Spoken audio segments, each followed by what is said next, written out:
The Yon River Fair has concluded, the lily pads and their stalls having been stopped just before the waterfall's edge, disassembled and taken apart for the day to be put away for next year for the next first blush of the season. But now that that first blush has been found, there are still more festivities and more opportunities to find love of your own. As the next night arrives, I think we're panning in on sunset on the Windsbriars estate. Ten Keens Abbey is massive. It is truly a labor of love, and we see carriages pulling up to this ivy-covered, floral-themed, massive testament to architecture. Warm light glows from inside. You can hear faint strings of the quartet playing. I think one carriage arrives fairly early as a very familiar professor exits. Sir Addis Clem, could you tell us what we see as you step out? And I want to know, did Sir Clem come unaccompanied tonight? Sir Clem Attis did come unaccompanied. You watch as he steps out of the carriage. He's in a much longer purple trench coat with fur. The skin under his eyes is a bit hollow. It looks like he may have not slept well last night, or maybe not woke up in the best shape this morning. But he is stepping out with a small leather journal in his hands as he holds it close to his chest, and as he's beginning to look around, okay, soon I can be back home in my libraries. I must ask, Professor, why did you bring a journal to a gala? He brought this journal so that he could look busy in awkward moments. This is his companion journal, which often has little scribblings or nonsense written inside of it, with a few decoy pages with more meaningful text written on it that he can turn to in a moment's notice should he need to look more kept. Indeed, something to do with one's hands always ensures that one never looks idle or desperately alone. And as you walk in, unaccompanied, correct? Yep. You do hear the music swell, and you do see a few couples already dancing. Some people are drinking punch. You're not the first to arrive by any means, but as you enter, I think someone was already here, perhaps by the punch table, the beverages table, with a dance card that has no name on it yet. Eva, could you describe for us what we see? You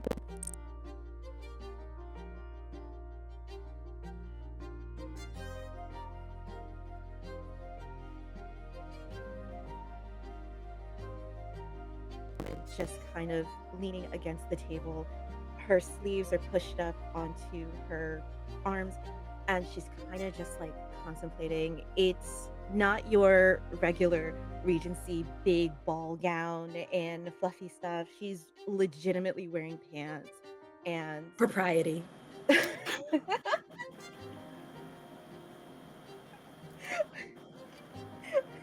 What do I? I'm sorry. It's already begun. Oh, Less than 5 minutes. pretty out of control. I was legitimately like, what did I do wrong? Pants? Like, Mom.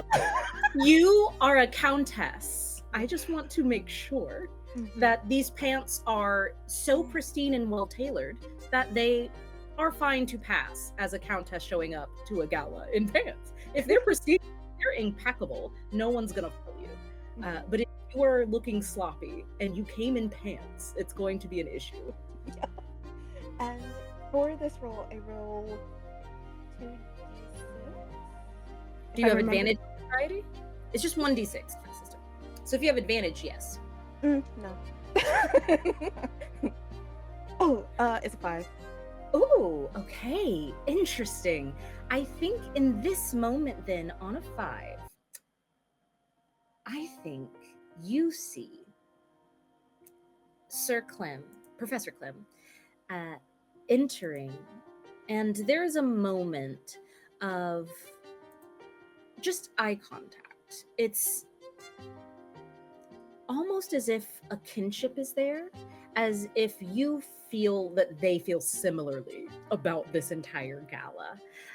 No words are said. It's not like a heart-stopping, oh, it's just, oh, thank God someone else is here that seems a little out of place. You make that eye contact, fill up your punch, and hear the tittering of many young, genteel people rushing to the patio that overlooks the ground's entry. There is a huge carriage. It is gold gilded, it is gaudy, it is ostentatious. We do see the door open. There is a small stair step that is kind of extended. We do see a manservant, very familiar, step out, tapping a fan in his hand and looking around and going, "Sir, I just don't know about this one." Lark, second Prince Hastings, could you please tell us what we see? I'm very curious to know how a prince who is rumored to be very blasé and doesn't care dresses to a formal event in the evening. Well, Lark has freshened up a little bit since coming from the river. His cravat is at least up tight this time, but he looks almost. When he appeared earlier in the gardens, he was very much blasé. Very, speaking of liaisons and things in the night. Here, he almost looks bored. Not his usual self. As he steps out and he says,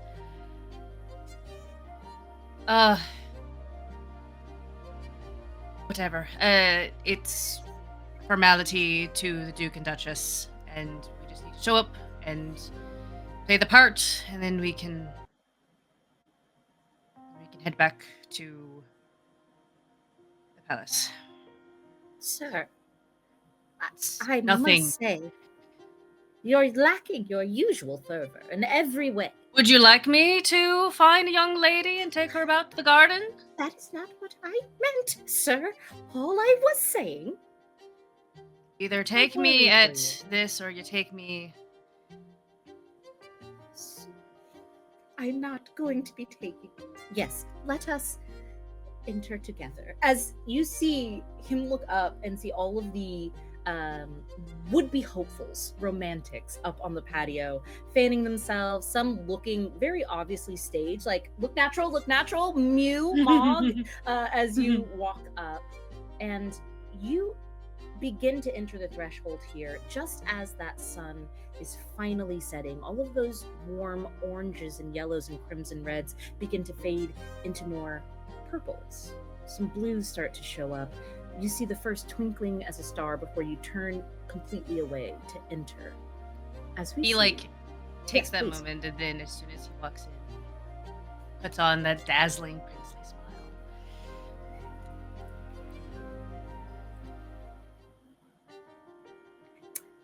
Hey, Professor and Countess, please go ahead and roll me an insight here. We're gonna see if you can No. understand what's happening. No. And Clem, you had an intimate encounter with the prince. You can have this at advantage. Why, thank you. It was the same number.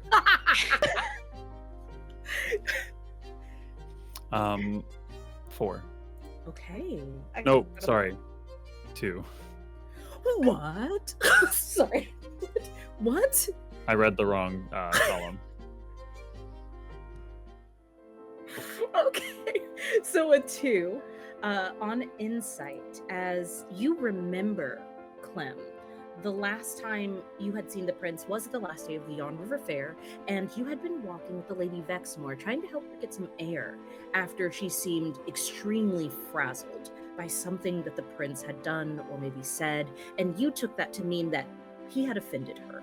And after reading Dame Hush Whisper's society papers, which speculate the exact same thing, you see this rake strut into the place, a wide smile on his face as if he owns the estate already. And you know that shit-eating grin. That's a Nepo baby. To you, he's eating it up, and you can add +1 to your ire. It seems they've truly brought everyone out to play tonight. Shade. Countess, what did you get? A 4. Okay, interesting. Well, you've never had an encounter with the prince before, but you see this person enter.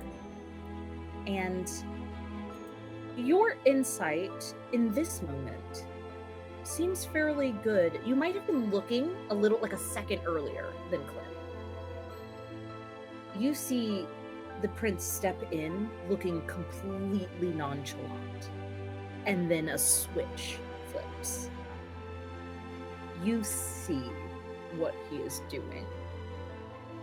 And even as you know he's faking, there is a gleam in that smile that warms something in you. It makes sense why he would have learned to put this smile on. It's so disarming. Please add +1 to your yearning. Wonderful. Let's make this sad. As the sun sets, we see the prince silhouetted in the warm yellow glow from inside Windsbriar's estate, the 10 Kings, in a much more modest carriage pulled up directly behind the prince's golden one. Of course, a bustling mother steps out first, readjusting her skirts, and hear him tucking in a couple of tissues here. Yeah, just in case you cry. Just in case you cry, darling. And just, okay. Ready?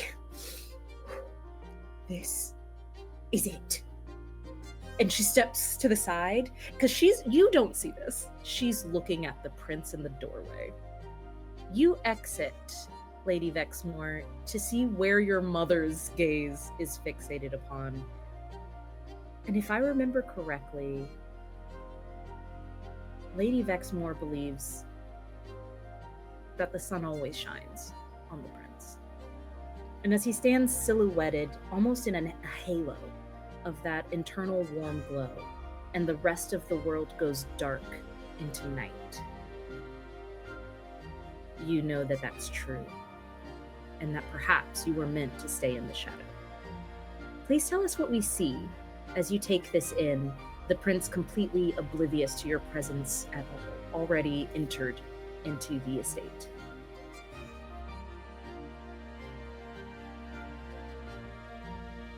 They are standing behind their mother, and they've always stood behind their mother. Always stood behind practice and precision and a constant thread of what to do and what not to do, and the right posture, and standing right there, it's like something in their head says, I know this place. I am comfortable in this place. This is it. And they look to their mother and says, yes, mother, you look wonderful. Darling, we look wonderful. And she's going to kiss either of your cheeks. And even though your mother is overbearing and extremely strict, she has never not loved you. And as she grips your hands, there is a moment of just like girlish giddiness to be at a party together. And you take a small amount of comfort in that as she links her arm with you, and much different to her pulling you into like a hook of steel at the river when she was like, love match. This one is like, let's go see what's inside, shall we? It's more of an invitation. And she pats your hand over her arm and leads you forward. And it is an odd sensation to enter the light here. Because in the shadow, in a far corner of the dance hall, where people are beginning to line up for a quadrille, we see someone standing fairly alone for now, a dark countenance.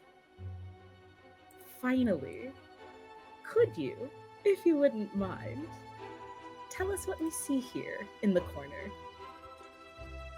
Standing in the corner, his eyes constantly scanning the festivities in front of him, we see a tall man, sides of his head shaved clean, hair slicked back, peeking out from beneath a finely made suit jacket and shirt are inklings of hand tattoos, as this man with cleanly shaven chin but thick mustache just stares at everyone, has a drink in his hand, and has his hat on still, partially covering one eye slightly. It's it's not a full top hat, but it's also not a what's the word? It's not a bowler. It's kind of that in between. Yeah. And so he's just standing. A hat indoors, eh? Hat indoors. Roll me propriety. I think you know what I'm about to say. Oh, absolutely. That is that's a 0. Okay, incredible. I'll mark my reputation down 1. I will say, because you've been here the whole time, everyone who is now entering that is here at this table, you can see them here. Because you got a 0, you need to add +2 to your ire based only off what you see. Who are you giving this to? Usually I wouldn't ask. This is plot-truly important. Yeah. I think for intrigue, I think I'm giving it to Lady Vexmore. Yeah. I think You see, yeah. Yeah. No, continue. I think he sees someone at her mother's side being gripped, and the way that the prince that the professor saw the prince as a nepo baby, he sees, oh, mommy's giving you everything. How lucky for you. Yeah, that tracks. Okay, you see Lady Vexmore, you enter and just kind of scan the room. You try to kind of avoid the prince, looking at the prince too directly. You see everyone else. You do make eyes with Sir Attis Clem, who you had a lovely talk with not too long ago, and have not gotten a chance to apologize for shoving him into a bush and stall.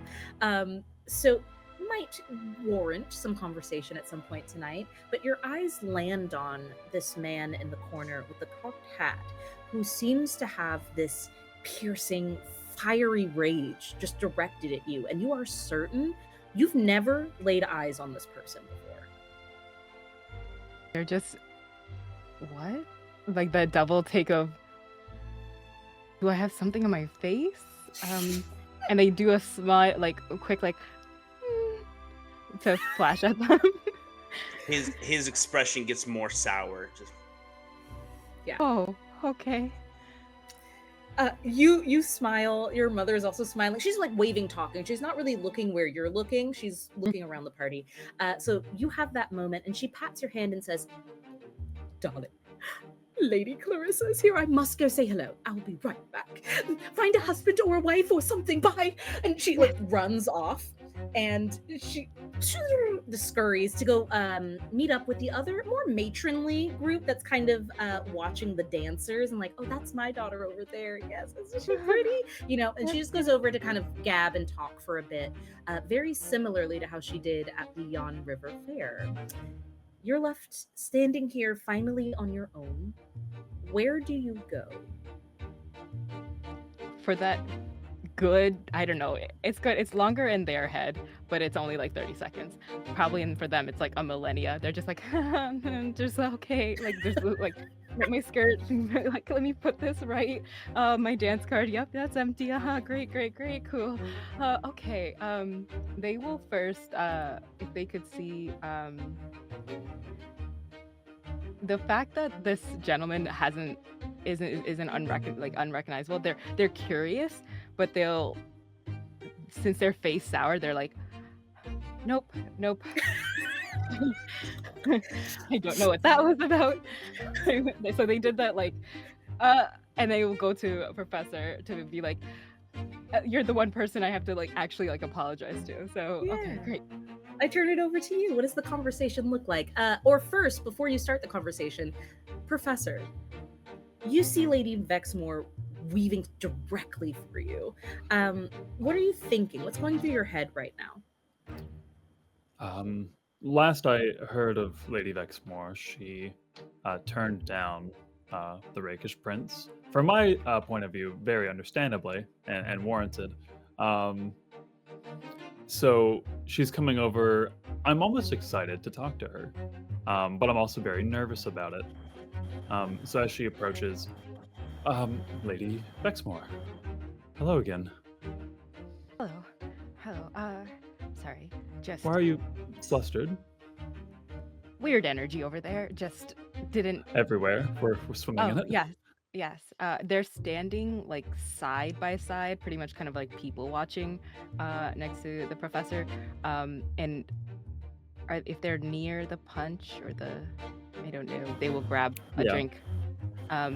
If you would like to be near the punch, Professor, Yeah. you notice that there is a spiked punch bowl, and there are a few people serving something green in crystal glasses. Yeah, and we'll leave that there. Continue your conversation. I may ask for a roll in a little bit. hmm Well, Um, I actually came to apologize. I'm so sorry. I'm not sorry. No, I shouldn't say sorry now. No, I'm sorry for what happened before when I pushed you. I truly do not act out of turn like that. I just Lady didn't want you Vexmore, to. Yes. you were simply following the best path forward that you had. I was happy that I could assist you in that way. Thank you. Please roll candor in this moment, both of you. I think you're being honest about your apology, and I think you're being honest about not being bothered by her actions. So please roll candor for me.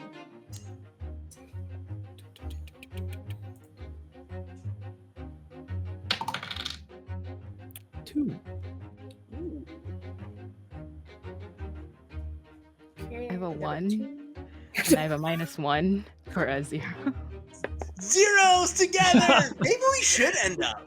You know? I do think, and you again, I'm not going to ask you where you're putting your ire, y'all, but I do. Please keep in mind you can always distribute it to anyone else you can see in the scene, or who is being talked about in conversation. It doesn't have to be the person you're rolling with in this moment. As if you're people watching, you side by side or looking out. Lady Vexmore, you see the dire, dark expression on the mysterious stranger across from you. You see a countess in pristine pants who has just rebuffed a person, just like, no. And that's admirable, but also not kind. There's people around. You do see the prince. You can add this ire anywhere you like for both of you. I think for you, Clem, yeah, you also got a 1. Please tell me how you two are misunderstanding each other in this moment, even if you're not adding ire to each other. Clem is probably misunderstanding this as Lady Vexmore covering her tracks and perhaps maybe touching base with the general public, maybe worried about how I may spin that story and Yeah. perhaps doesn't feel as if what I'm saying is true. Yeah. Ooh, that's good. Lady Vexmore doesn't. It was too nice, what they said. Yeah. And they don't trust it. So they're just like, oh, okay. Got it. Yeah. You each side-eye each other for a moment. You hear the clink of glasses of just like some other couple nearby. Clem, it gathers your attention. You see that green liquid again. I am going to need from you, give me, to resist it, give me propriety. It would be very improper to get drunk on absinthe in this gala right now. Yep. And I roll with disadvantage. Yes, you do. Yay! I love disadvantage. That is a 3. Incredible. Okay, that's actually not as bad as it could have been. So on a 3, you don't have to adjust your ire or anything, but with what does happen is Lady Vexmore, you catch this, and I think that your mom has a bit of a penchant for gambling. I think she calls over the other matronly moms, and they do a couple of rounds of gin rummy, and you know what that itch looks like in somebody. You notice this, that twitch of almost absent-minded, instinctive reaching for a glass that he pulls back.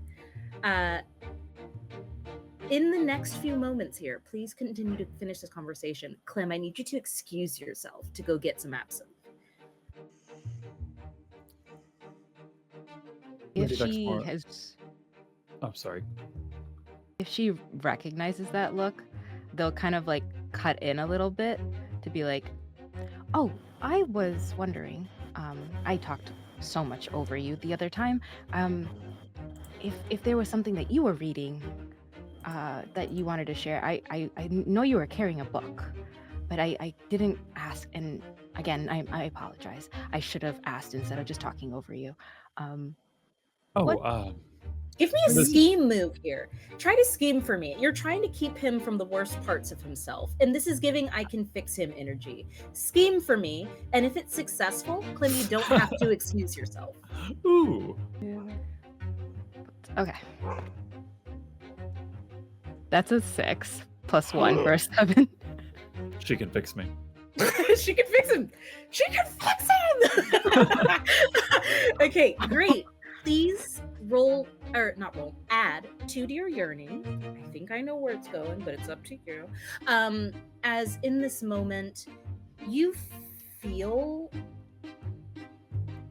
and see Clem's like darting gaze over to the absinthe table stop darting and start lingering on you and hearing what you're saying and getting excited to talk about what he's reading and what he's liking in books and researching lately.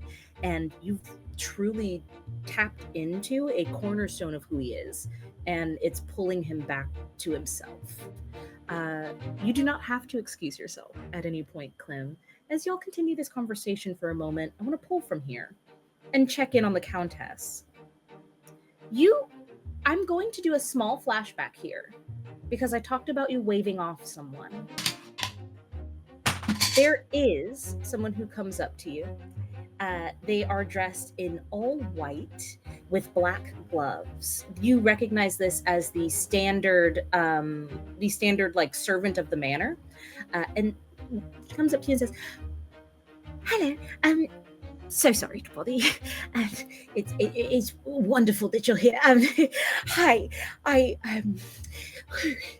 hello. So tall. So tall.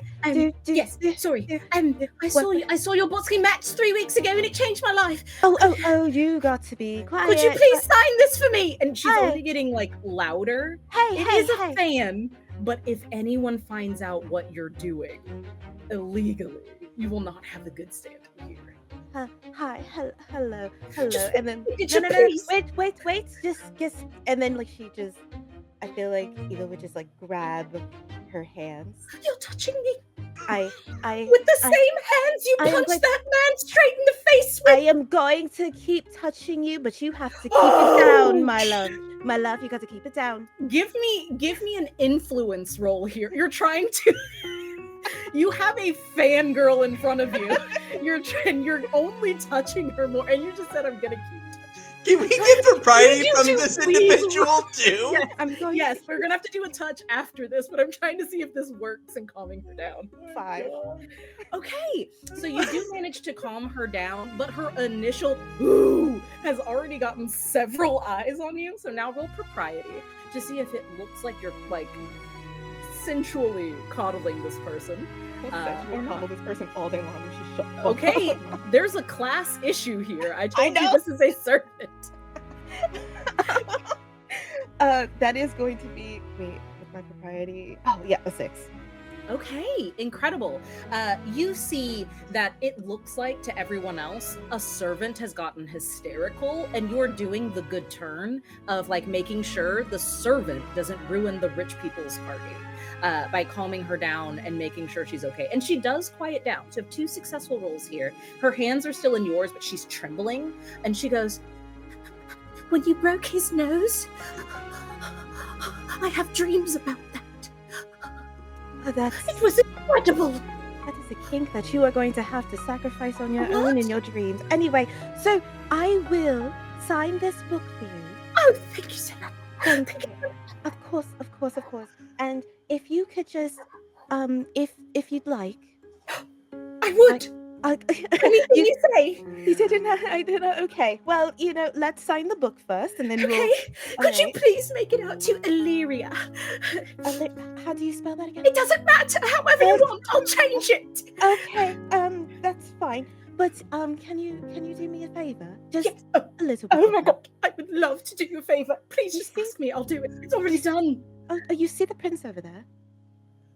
She slides her eyes over and then slides her eyes The back. prince to is you. watching this, by the way.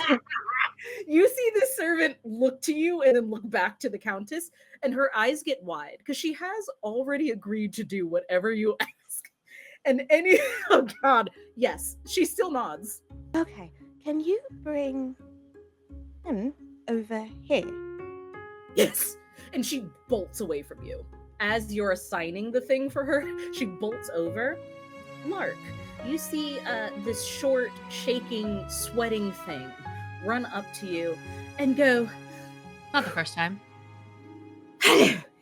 Good evening. The good countess would like to see you. You must come with me."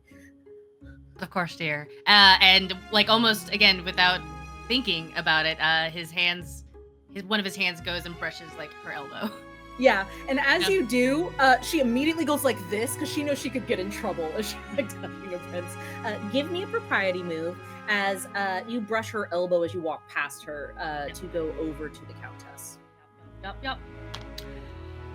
Propriety. Stunning. That's a 1. That's a 1 for a 2. Lark, I think you mean to go for her elbow, but because I narrated her going like this, you touch her waist. So it is like a waist brush, and you see many people go, like, it is shocking for the prince to touch the waist of a servant of the estate. You walk past, and your manservant starts to accompany you, and you see Illyria goes, "Sorry, no. She only asked for him." And your manservant is like stops the tapping of the fan, looks her up and down, and then looks to you for assistance. Do you want to have this conversation alone? What do you say to him? Ripley, I believe his name is. Thank you. Nikki forgot for a second. Ripley, it's quite all right. The countess. We are in public, speaking by a punch bowl. Of course, sir. Anything you say. You can. I will be here and watching. Perfect. Darling, would you mind getting me and the countess something that's not from the punch bowl, please? Something stronger. Please and thank you. Of course, Your Highness. And she brushes off. You make your way over to the countess. I will interrupt the conversation just to let you know that Illyria is back with drinks. But until then, yes. But- what is the but- finger up for? The finger is I got the bad outcome. And I have a minus to my reputation and a +1 to some ire. So I have to make those adjustments real quick. Also, Yep. you touch someone, you're lustful. And yes, I do I need am. you to also add to yearning. So add ire to somebody and add Yep. yearning to someone else as you make eye contact with the Countess as you touch Illyria's waist. Yep. I'm giving. Ooh. This is so messy. It's so messy. I love it. I love it so much. Messy. I will let y'all. We will find out who's getting what at some point. It'll be great. The yearning is There's also no my rush, there's friend, no so rush. By the way, God. above table, was I supposed to keep the trackers for where they were from part 1, or has everything reverted back to the start? I am leaving that up to you because you're reprising your role. So that's totally up to you how you want to view where you would still be standing a day later. If you think that would have ebbed, cool. If not, leave it where it's at. Yep. You and look then- over to the Countess, and Countess, you see the prince. It's kind of like watching a magnet tied to a string that's being dragged through a pile of like iron shavings. How bodies just turn towards him. How people just gravitate and watch him cross the room. They can't help it. You feel that pull, but you remain stock still. You asked him to come over. As he approaches you, you see Illyria run off somewhere else. Who speaks first? What is this conversation like? I'm going to mute myself and watch. Take it away. Countess Ellington, I believe it was. Yes. You summoned a prince to your side. I wonder what I can do for you. I just thought that with your face. And then suddenly a hand at your waist. Oh. Remember to bow, darling. Okay, so I just almost passed out. What we're gonna do here, everybody calm down. I will never not remember the royal proximity rule. Yeah. So there's a lot of rules that need to happen really fucking fast. First, I need, as the prince approaches you, Countess, roll propriety to see if you remembered the royal proximity. And then we're gonna do a touch move for the prince for touching the waist. And then we're gonna do a propriety for both of you, for everyone watching you. I just said everyone's looking at you. Yes, Lady Vexmore. I have high yearning for the prince as well. Yes, So you it's do. What? I would like to flavor that, if I may, by saying that as you're in active conversation with Clem about whatever he's reading recently, or maybe what he's written down in the journal, your eyes just, you're people watching, dart over. You see the prince, and then you see his hand go around the waist of the Countess, eerily, similarly to the smoothness, grace, and practiced intimacy of which he encircled your body to dance with you at the Yon River Fair. It is spooky how it's almost like you can feel his hand on your side at that moment. May I? And they started to settle here by the river, and some people's better nature is the best it can be. Damn! Give me a candor. That was a bar. Give me a candor, please. 4. Okay, hell yeah. You haven't felt yourself want to protect someone as much as you've tried to protect Lady Vexmore in the past 48 hours. It is a surprising feeling of like wanting to come to her defense and wanting to make sure she feels comforted. The second you see that crestfallen look on her face as she looks at the prince, you speak up against the prince, and it's like, oh, interesting. Please adjust your yearning, whether that's for the prince or whoever. And as we cut back over to the Countess and the prince, what did we get for your first royal proximity rule roll, Countess? I got a 2. Ooh. Okay. Then to, I think, flavor this, I want to give you a choice. And they're very saucy, and I want you to choose one flavor of sauce. One flavor is that as he approached, you did summon him over here, but it was with so much confidence, and you saw the effect he had on the room that you took a step back and bumped into the table. Or that you saw him approach, and as soon as his hand touched your waist to tell you to either bow or straighten up, your body relaxed into the touch, taking away your knightly posture, and that surprised you. Which is it? I would like to do the second one, but then add some more sauce when we Put the sauce on it. Dip Okay. the nuggies in. I trust you. I think once she feels that hand go to her back, it's like the immediate like relaxation, but then also look at Lark and be like, my apologies, Prince, and then bow, but then like look up with those like eyes, and then be like, I will do I do as society has promised me next time. But I summoned you over for a reason. You seem like you are just as out of place as I am. But I wanted you to get a little breath. Just for a second.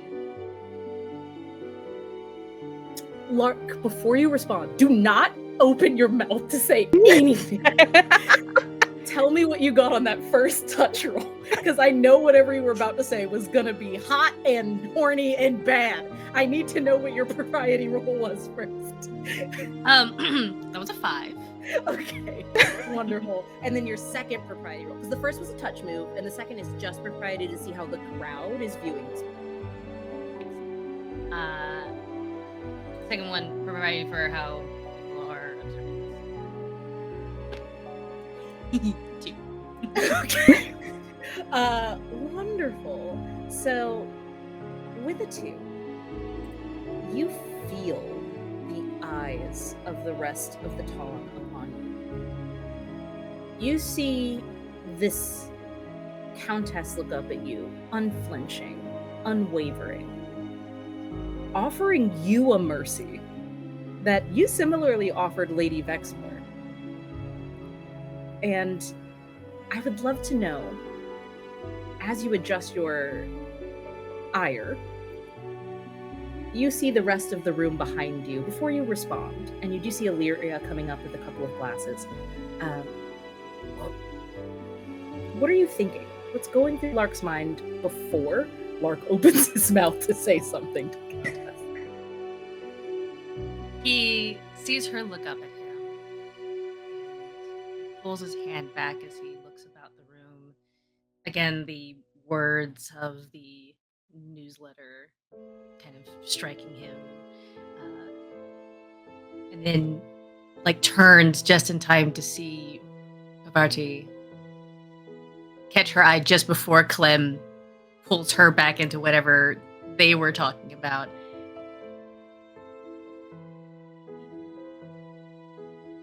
Turns back to the Countess. Yes, and I'm very normal about it. Continue. As Illyria comes up with 2 glasses. Brown liquid, so it's probably just straight liquor or something on rocks. She sets it down, so she doesn't touch either of you. Sets it down, gives a little curtsy, and then looks expectantly at you, Countess, because she ran off while you were still signing the signature, the autograph. If I could just... I could do it to the side. You want to sneaky? I could do it. I can find you later. I promise. Pinky promise? Does it swear? She looks up at your pinky being held up and looks around the room, whose all eyes are still just on y'all. He goes, of course, Countess. And doesn't touch you at all, and like backs up. But you see that she's very disappointed that she didn't get the autograph. you are standing here, all of you, as you're called to the lawn. The lawn is beautiful. It is expansive. There are topiaries and hedge statues and true statues as well, fountains, gorgeous, gorgeous grounds. There's also a dance floor and a string quartet at the head of it. You see a lovely elderly couple welcoming people in from out of the house, encouraging them to gather around, actively asking people to come dance. And after the first song has kind of concluded, with only a couple of people dancing, once everyone is outside, you see that the Duchess, Winsbriar, looks to her husband, the Duke, and then out at everyone and says, "My heart is so full today. Thank you, friends, for joining us in this joyous, bittersweet occasion. The love of my life and I built this house together so that we could live in it, truly live in it. And my friends, I am so grateful to tell you that we very much have. However, when you are as old as this one is," and he says, "I'm 6 months younger than her. I am. Everyone knows that." She goes, "Shut up, Barry. Because everyone knows." Bit of cradle robber situation. Not cradle robbing for 6 months. He whispers that to the Countess, who's assumedly next to him. Yeah. You probably made it Actually, your way up. Also, if Jacob's character maybe sidled up, he might have heard the prince say that as well. Yeah, you are probably in hearing distance unless you are specifically whispering. This is a crowded dance floor, so everyone's gathered in to hear this. No microphones, no megaphone. Regency era. Yeah. So they are. The Duchess says, "Shut up, Barry." Anyway, Not shut up. we love it here, and we do. However, we built it when we were quite young, which we are no longer. 6 months old. And so, we must concede that our aging bones do need a bit of respite. The stairs, which are looming large inside, as I'm sure you saw in the foyer, are getting difficult to climb. And the view, though lovely and full of memories, is harder to see these days, my friends. We want to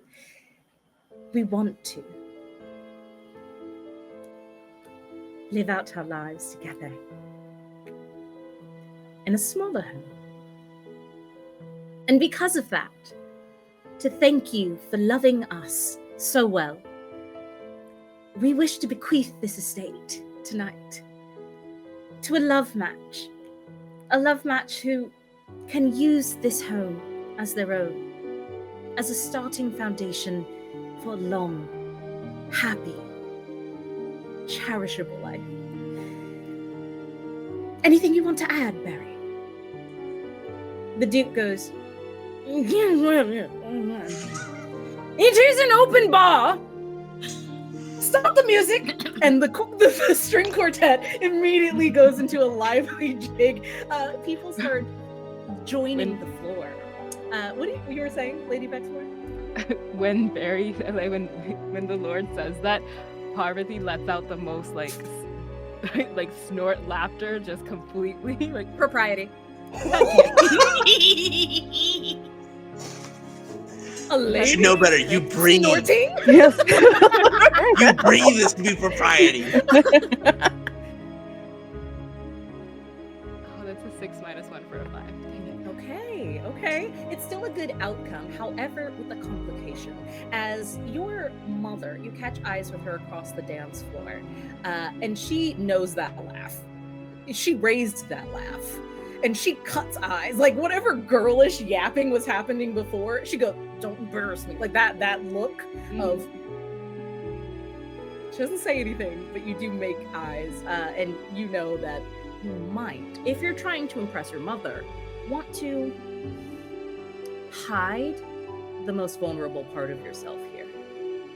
Yeah, she just turns like I think as everyone's facing the Duke and Duchess, she just turns and only to like the professor being like just like laughs at themselves to hold it in, and then as soon as they like can get the control, they come back.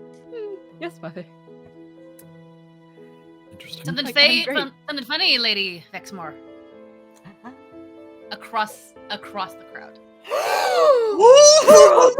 Propriety! I rolled to Roll see it. what he would do, and he got a 1. I'm so sorry. Actually, I That is think another Oh. 1. if I can flavor this, I think Yeah. you hear that really endearing open laughter, and almost like without trying, you just turn and you feel a smile on your face, and then you realize it's Lady Vexmore making that laugh. And not only is she the one making that laugh, but she is turned exclusively to the professor and is laughing. Yep, Clark, you dumbass. So on a 1, On it, well, yikes. 2 for propriety. Okay. So on a 2, add 1 to your ire yet again. Oh, I'm scooting it to do something. It's gonna be great. Just you I wait. do want it to be Yeah. known that if you max out your ire for any character at any time, you must exit the scene dramatically and try to sully their good name on the way. unless you're wrathful. Unless you're- then you have When to they challenge heard them that- to a duel. Yes. Oh, you heard it was loud and directed at Yeah, you. especially after seeing them do the same move Yeah. to the Countess. They just dart back. When things are funny, Prince. I didn't know you knew that things were funny, Lady Vexmore. Where? It's Where's- good to know that you have a bit of a funny bone within that prim and proper state that you're in. You see Ripley, little fan above the crowd, as he's trying to push his way through. He can, oh, there goes my plate. Literally bumps into a I'm maid reading with Reddit. like. That's He's amazing. trying so hard. He starts like rushing through the crowd. No, please! And you can barely see just his little fan above some heads as he's trying to stop you from this outburst in front of everyone. Reginald is loving all of this, and he's like, "This is a party." I honest like Eva would like probably pull back and like go over and stand by Reginald and be like, "Can you believe this?" You are approached by the Countess, Reginald, and you see her just as delighted as you are. It is an interesting moment of connection. Please give me candor in this moment, Countess. If y'all end up together a second time, More. in every universe. I had a fun. Okay, Once great. more again with feeling. Once more being a little goofy, guys. Okay. Incredible. Then, because this comes with a complication, you don't have to adjust your yearning or anything. But as you try to like commiserate with Reginald, your eyes do catch Illyria with some of the other servants on the outskirts whispering back and forth. You do not know what that means at this moment. You probably like look back, look like forward, try to keep that same demeanor of just like, please, dear God, don't whisper about me. I will sign your autographs. I will sign your autographs. I swear to God. Is But, she like, is she saying all this out loud? not out loud, but she's just Okay, like, okay. please. Give me insight though. Like give me a an interpret check with your insight stat to see if you can pick up on what is going on in the Countess's face, because she's clearly at least a little Panicked. distraught. That's a 6 + 1 for a 7. I'm going to mean, throw up. I'm going to throw up. I'm gonna throw up. Okay, incredible. Please just keep adding your reputations. If anyone maxes out on any end of the spectrum, please let me know in game. So You look over to the Countess. You were just about to say something about like, yeah, now we're having fun. And you see her eyes dart off to this group of servants who are very clearly darting eyes at the Countess. And one in particular that you had already seen approach the Countess is the one that seems to be the most loose-lipped in the group. Looks like you've got some fans over there. It wouldn't necessarily. I guess it would be, but if we look straight at the action and ignore them, perhaps they will go away. The action knocks back that brown liquor and just grabs any woman and begins dancing. Honestly, keeping our eyes forward. Okay. 1, 2, 3. Okay. I know who you're grabbing. What did you get? Ooh, I got a 6. Okay, incredible. You do just grab a random person. Yeah, literally, because he However- knocked it back and he's like, ah, and yeah, just reaches out and grabs somebody. It is the Countess you grab, who is in active conversation. I rolled. It could have been any of you. Yeah, the hand wraps around yours. Not a wrist, it's not controlling. It is like a, and now we're dancing. Like you hear the music pick up, you feel a hand in yours before you turn around, Countess. And when you look over your shoulder, you see the prince. Can I Yes, grab you can. his arm and be like, sorry, it's rude to grab a lady when she's in midst of conversation. It's rude to not bow to your betters, sir. Both of you roll prepared. I am using my trait as an elite. Ooh. Recognition of one's place in the social hierarchy once a day. If your reputation is in favorable standing, your reputation is higher than theirs. You may demand a secret from one suitor. If they choose to withhold their secret, then take -4 to their reputation. If they rebuff, they're better. This does not count towards my love tokens. What's your reputation at? Nikki, what's your reputation at? Honestly, this might be a bad move because I realize my reputation is at the middle. It is not good right now. So, Reginald, where is your reputation? This is very important. +1. It's Incredible. just not better. Yes. Wonderful. Incredible. I am in this moment going to use my trait, which is worldly. Your sophisticated aura of well-traveled experience. Once a day, you may adjust another suitor's reputation when you point out how other cultures view their actions or opinions. And you did. You said it's rude to grab that he was just mid-conversation. So I'm guessing you're adjusting to the negative. Oh, absolutely to the negative. Wonderful. All of you hear again, I said this is a very crowded dance floor at this point. Everyone is piled in. And everyone hears and sees not only the brusque argument between Lady Vexmore and the prince, but then the prince slam back a drink, grab a random woman, and be stopped mid-invitation by a criminal with tattoo hands. So I... Yes, Countess, please weigh in. I need to use my move. Oh, God.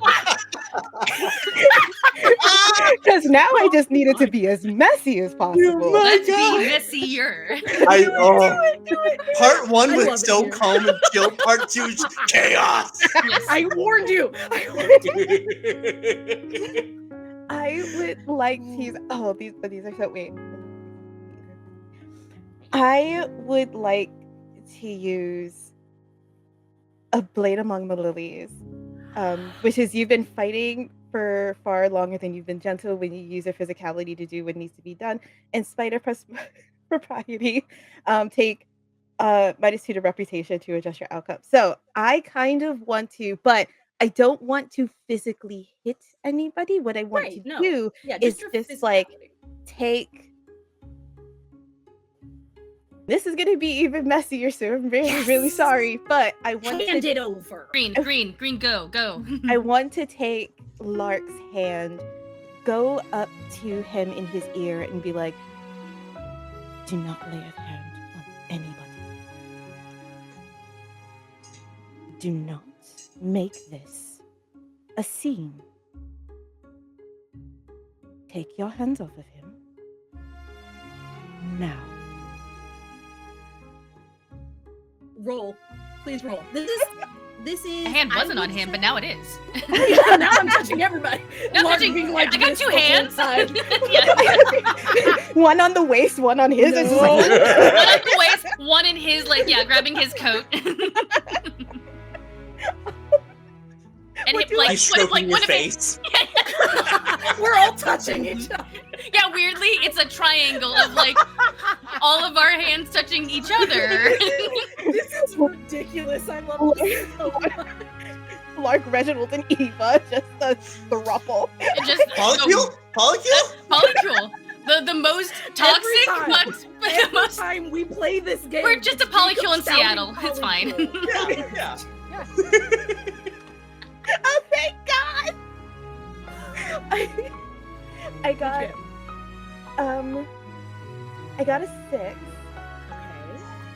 Okay. but Oh, don't tell me. Add yearning to yearning. okay, yep, I got you. Oh, yep. I wonder where that's going. I hate being back here. I want to demand you to tell me. Like, where are you putting this yearning? Your hands are on 2 men. What's going on? Incredible. With a 6, I think whatever was happening over in the like servants circle of like gossip and gab stops, and there are several servants walking to your like defense as if to come back you up, Countess, in this moment. They have not reached you. Lark, I need you to respond here before something happens. Could I do a move first? Yes! Yes! Yes! Not if you don't use a move now. Of course you can. Like the answer, the I'm- laugh was a yes. I'm going to use a stranger in one's home. When you say something true but taboo, take your next roll at advantage. So as this is going down, I'm going to say towards Lady Vexmore, but also, I guess, in They a can volume hear where you. other people could hear it as well. It's interesting that the prince speaks on comedy, but can't find what's humorous in his own behavior. Oh God. I need you to roll me a candor. This might affect the prince's reputation. Do I do it with advantage? Yes, absolutely. Feels like the prince is getting body today. Oh, I rolled a 1 and a 2. It's a 3. Oh. Okay, great. I deserve it. So for 3, you take -1 to reputation as you see Ripley, the manservant of our lovely prince, kind of break into this area here and go, "Sir, I will have you know, talking about your betters that way.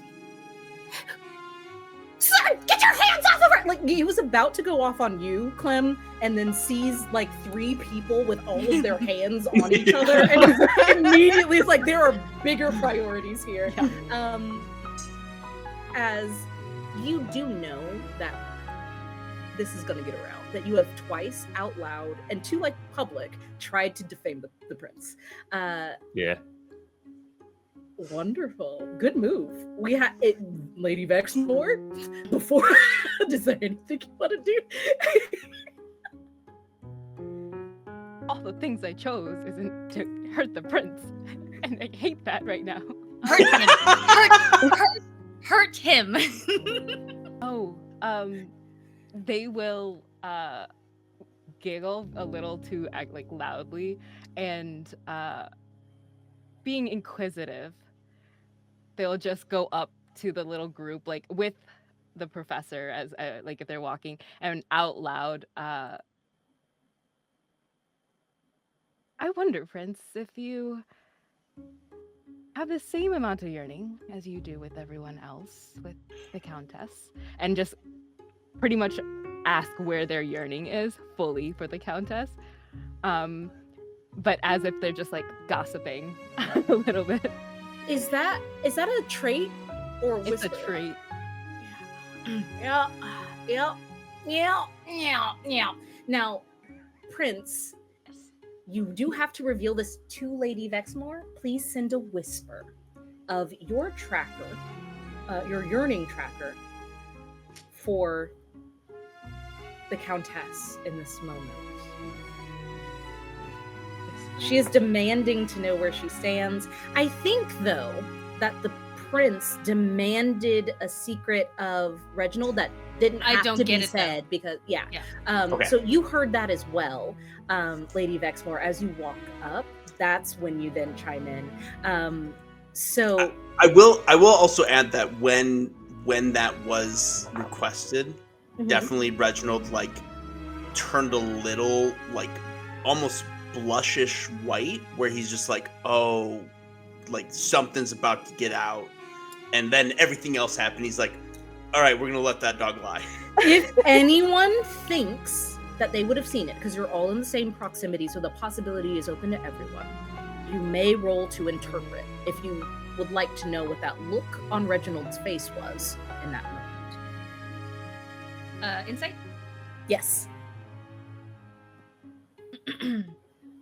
Oh, you're so good at insight. No, you're not. That's a 0.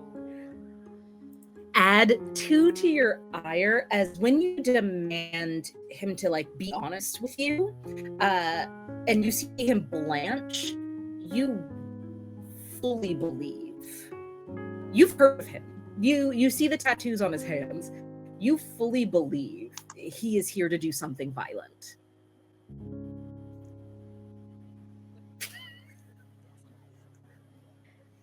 I gotta. I'm I having gotta a great pick- time. Genuinely, above table, greens all around. All around, all the greens. And what you get, I Countess? have not looked at my. I got a 6 minus screen. 1, so 5. Okay, so on a 5, good outcome with a complication. You do get a little bit to your reputation here, as you seem to reprimand the prince quietly. No one can hear what you said. You spoke it in his ear, and then turn to Reginald and seem to have no malice in your face, just concern, just curiosity. And as you are looking over him, Reginald, Mhm. question for you. Okay. How do you make your illegal money? Illegally. He is a racketeer. Okay. Countess. Similarly to Illyria like asking you for a signature for your illegal boxing, you feel like you may have made a very similar face in terms of him being asked for the truth. You think you may both be steeped in some illegal activity of some sort, though you don't know what. Can I throw in one possibility? Yeah, please.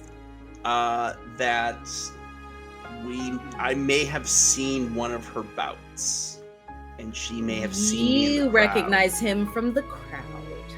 Incredible. And I think, if I may, to add extra flavor for this, just because I see it in my head, because you're all so talented, I think it's the tilt of the hat. It's that one eye that's so familiar and that mysterious shadow over the side. And you've seen that in the crowds a couple of times. She would keep it just like deep down, just to kind of like have that information for later. Because I feel like even when she saw him in the crowd, and then also saw him just like kind of like going back forth, walking about, and then all of a sudden just being like, I know that face. Where do I know that face? I know that face.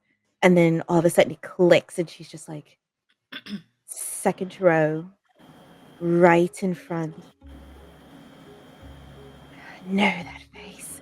And then just kind of like look between, like look at him and know also that like he's doing something completely Mhm. illegal as well, and be like, we have this secret now that we both will share, but we're not going to share it out loud yet. We got this together. And then There will be time for secret sharing later, as this has all happened in less than a minute. This is very quick, and I'm talking about less than a minute from the start of the back and forth of something funny over there. Immediately, don't touch her. Get your hands off him. I think you're shitty. Like, just a bunch of stuff happens so fast that by the time, Lark, a hand lands softly on your shoulder, you expect it to be Ripley's fan. It is not. You turn and see your brother. Now that's the face I wanted. Correct. A look of pure disappointment and shame on his face as he squeezes your shoulder. You are making a scene, public drinking, touching everyone again. I have a question for you, Lark. Is the ring still in your pocket? Wonderful. Your brother squeezes your shoulder and says, all right, then let's talk. There's nothing to talk about. He nods, steering you. Do you allow this, or do you make a bigger scene and fight it? Rolling to decide if you're going to be a problem is Yes, crazy. yes, genuinely. He lets go of the Countess and Reginald.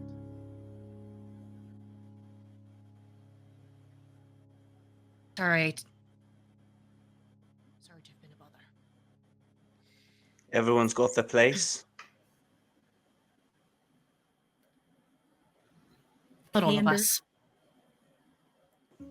Candor. For whom? You don't say for who. The one who just roasted the prince. The one who just put the prince in the oven on broil. That one. Hey, I don't know what you're talking about. I've been nothing but a perfect gentleman. That's a 4. Okay, incredible. You say this to the prince, knowing that he just tried to use his status above you to force information out of you.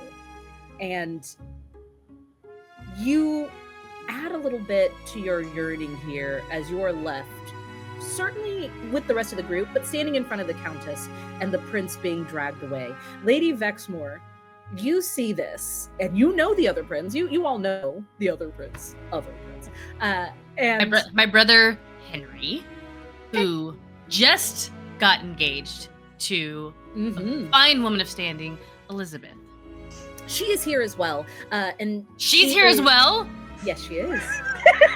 And she's talking to the Duke and the Duchess right now, throwing concerned looks your way. You know this very well. There is no need to interpret this. She's doing damage control for you.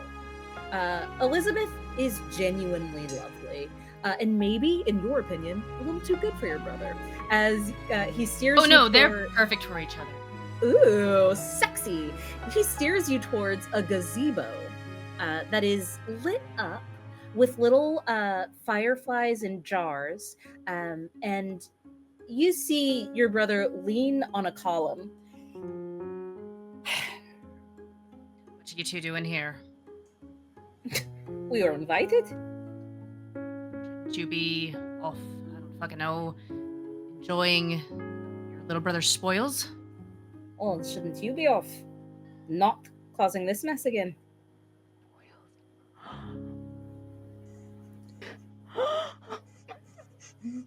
I'm only here because I was told to be here. But everybody knows my reputation. And you just love living up to it, don't you? I did always love being in the spotlight, since you seem to hog it the entire time. What's it like being the golden child, the royal family, brother? Up in your beautiful ivory tower. Ivory, is it? He grabs you by the cravat and pulls you into the center of the gazebo where the light is shining.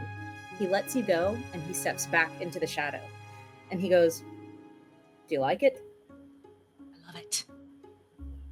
Now tell me the truth." And this is your brother.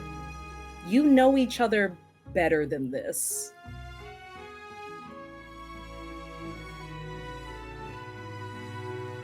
Do you know about me?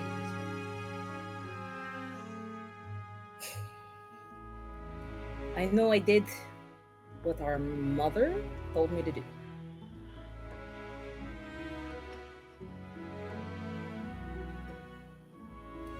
If you Everything. would, Okay. Yep. please roll me interpret to see if you believe your brother in this moment. Or, come on, buddy. It's a 1. You don't believe him at all. You see that you are in the spotlight here in this gazebo, and he's in the shadow. And you usually know your brother to have an unfortunately very honest face. Like, you can read him. Probably not to the whole world, but you know him well enough. But as he stands in the shade of the vines and flowers hanging down in the gazebo, you can't read him. And all you know is that Elizabeth is his now.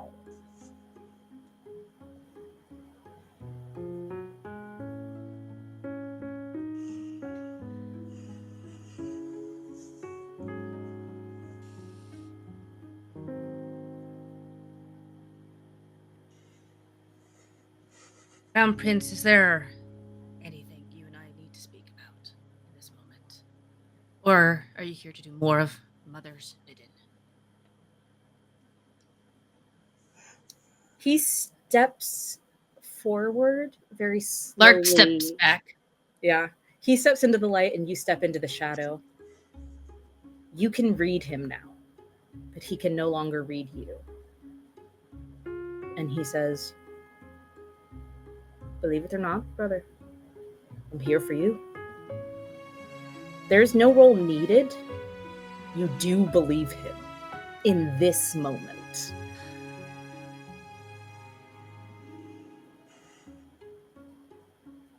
Sorry.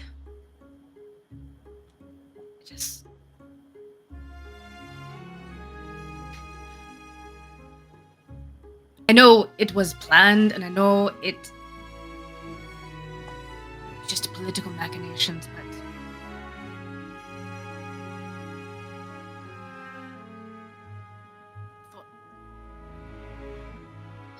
I know.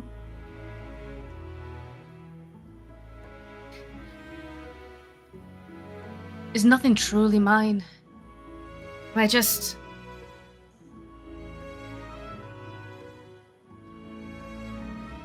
get everything that we don't want. You get anything that seems the best for you. I love ya, but I hate you sometimes too. He steps forward into the shadow with you, and for just a moment, because you're now only illuminated by the fireflies in the jars, it is a flashing in light and then in darkness. You can only read each other in milliseconds now. As he leans close in and says, "Didn't I deserve that?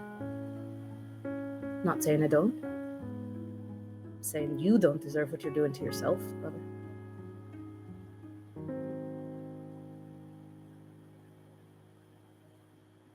I love you too. I'm sorry. He lifts a hand as if he's going to pat your shoulder, and then I think he thinks better of it, knowing how you react to physical touch that you don't initiate.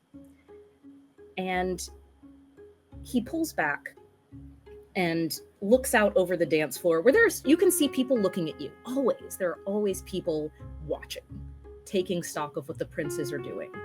He leans on the guardrail of the gazebo, looking out over the people, looking out over you. Lark has his Okay. back to everybody. Doesn't want to show his face at the moment. But he's Yeah. looking sidelong at his brother.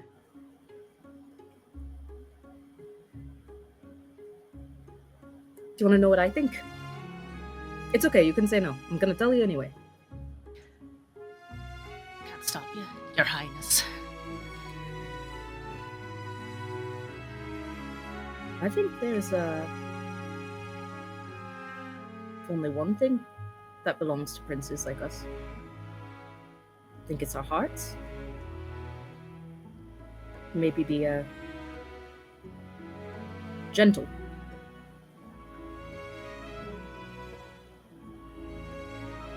It seems like he wants to say more. It seems like he's talking in code, and you hate when he talks in code. But that's all he says, and it feels like there's heavier meaning. If you would like to roll interpret here, if you think Lark would, you can. He's gonna try and interpret his brother.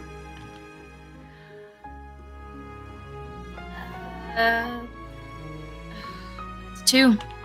Okay. On a 2, that is a bad outcome, but with a glimmer of hope. I want to start with the hope.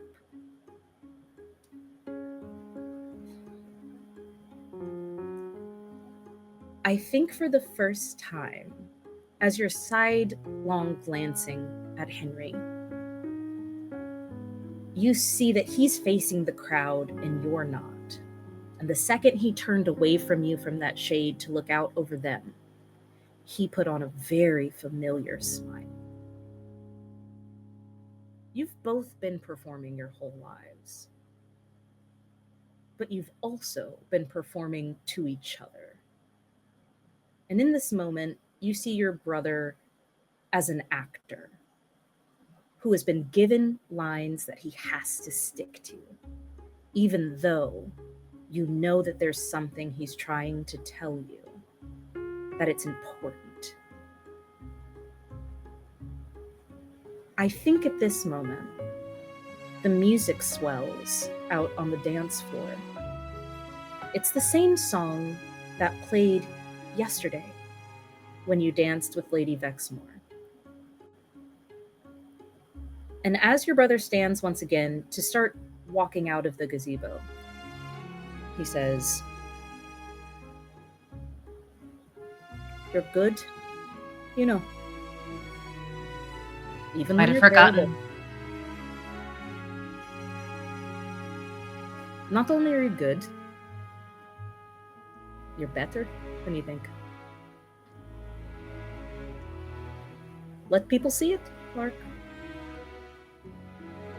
You see him put that hand up to his chest over the pocket where that ring of the broken engagement lays.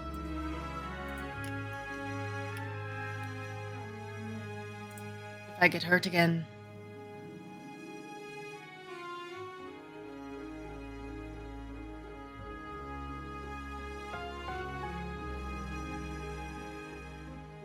This time he does pat you on the shoulder as he walks past you. You do watch him take that long walk across the lawn back to Elizabeth. And I think at this time you realize, as he looks down at her, as he links arms with her, as they begin to leave for the evening, damage control done, he's still wearing that performative smile. And maybe Elizabeth is not yours, but you have a sneaking suspicion she's not his either. And that is where we will take a break.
damage control has been done by both the Crown Prince, his current fiancée, and by the Deacon Duchess of Windsbriar, who have been calmed down after witnessing bits of a spat happening at the edge of the dance floor just a few minutes before.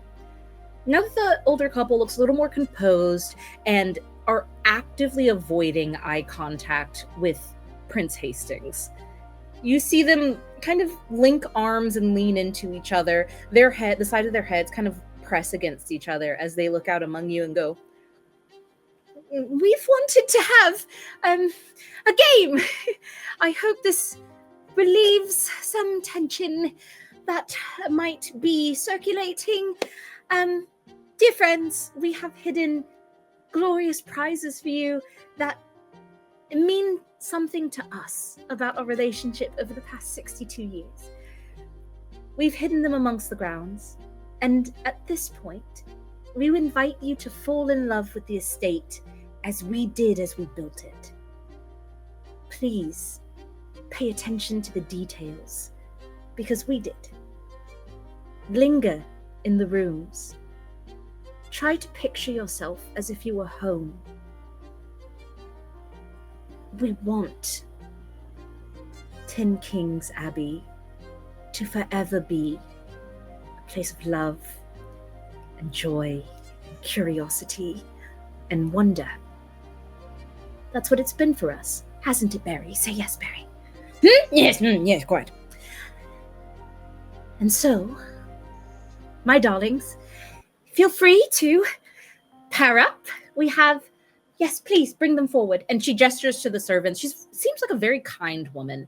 She's not like demanding or snapping at them. She's asking them kindly to come forward. They begin to pass out papers. There are certain objects you're looking for. There is a small golden goose. There is a gilded blue ribbon.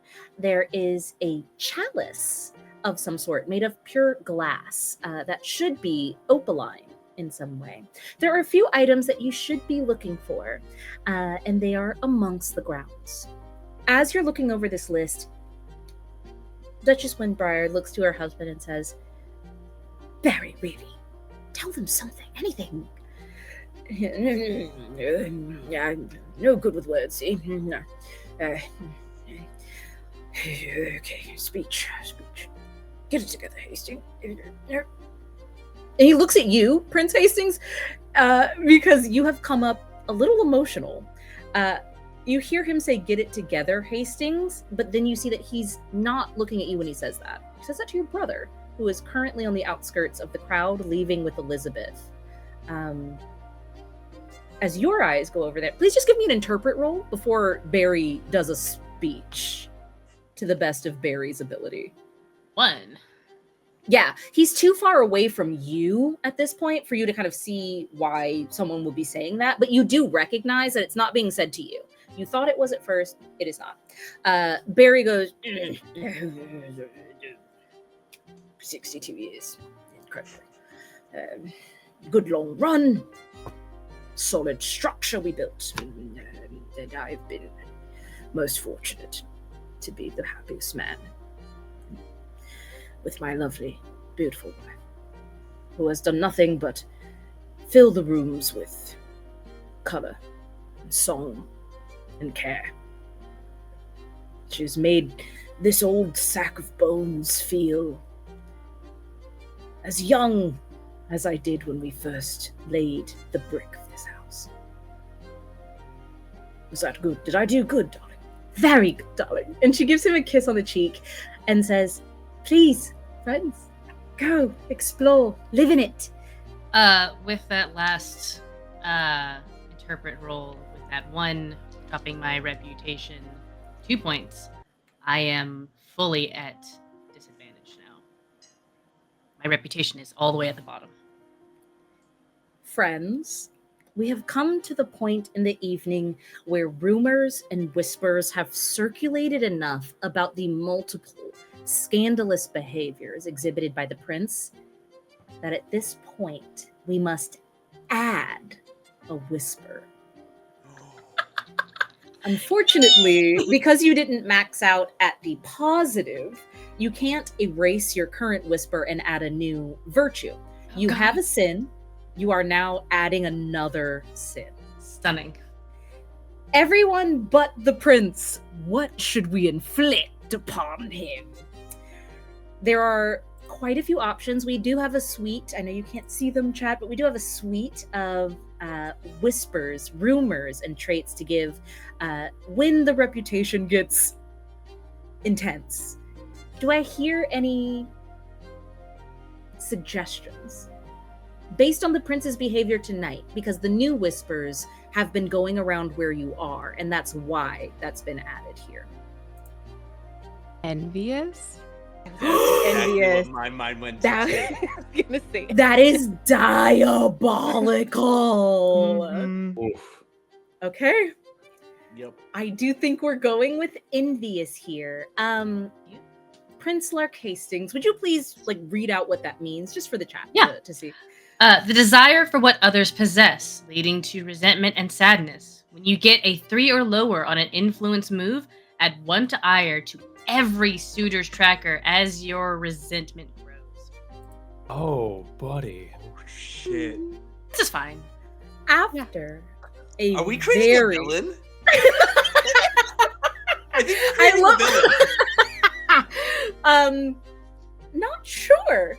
I'm not sure. Maybe this will spur Lark to go after what his heart, which is the only thing that's truly his, to capture. Maybe this is the fuel and not the villain origin story. But maybe.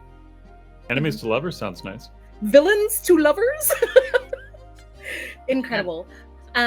You now know that people are saying about you that you are not only lustful, but that you're also a jealous little shit. And that you only started these ridiculous outbursts after spending the entire day with Lady Vexmore and then seeing her spend the entire evening the next day with Professor Addis Klim. You are left to explore, to pair up, to fend for yourselves, to explore the grounds to your heart's content, to look for a few special items. Is anyone here breaking into teams or pairs? I will first say that after all that happened, Parvati is looking at Sir Addis Clem and saying, "Oh, that felt amazing to just finally say what was in my mind. How, oh, goodness." And Very good. they needed oh my god, and what you said, I am so excited now. There's a game, and I want to go on my own for once and finally win, and that's what I'm going to do. You know what? I think I support this. Go and win. a bet though. If you Okay. win, we get to keep any of the items. Oh, I'm actually not sure. Question: are we able to keep the items in the scavenger hunt? You see Barry go, "Ooh." I'll take it as a yes. All right. Best item goes to you if you win. Best item goes to me. And they'll just do a shake. Deal. With the deal And they'll- struck, please, both of you, I just think this is cute. Roll scheme.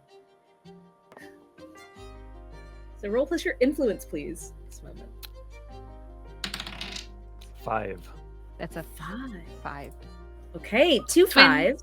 5s. So very nice. Good. But with a little bit of a complication here.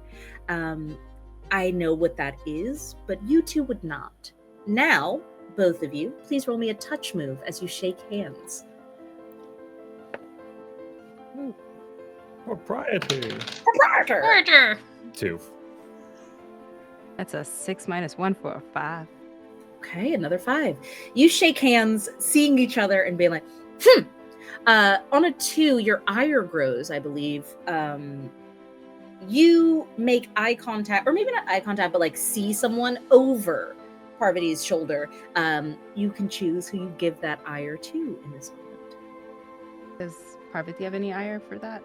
Nope, only on an evens. So you got a 5. You're good. You're safe. for now. Copy that. As Clem shakes, he's going to take one glance at the punch table before. Roll. Roll. Proprietor! Do so at disadvantage. What It's propriety? disadvantage for sure. Let's see if you get drunk and do a scavenger hunt. Let's just see. Two. Oh, no! Yes. Incredible. Join me down here. Join me down here. You need to let you know, this is our second session, just as Clem. I've never known anyone to roll as consistently badly as Addis Clem. Not you as a person, Addis Clem. Rolls so bad. I think you see the drink table and then realize that there's no absinthe in it, but that journal is in your hand. I think what I'll do is I will probably find my way towards an area out of the general view, or at least have my back up against the wall. And with my journal, I flip a few pages and I'm looking around until I finally flip the final page to reveal that the last quarter of the book has a hollow cut out into it in the pages, where I then very sneakily take a swig out of a flask and put it back and turn the You know pages what? over You it. say very sneakily. Like I did hear you say that out loud, but I think we I should need to leave that make up sure to the that it is. Yeah, as sneakily as I believe I can be. Yeah, you having a flask of something at a party that's been loudly declared an open bar. If people see you, they may decide that you're doing something a little taboo here. Go ahead and roll me propriety. Alrighty, please, Dark Mother. Dark goddess, please. She's back.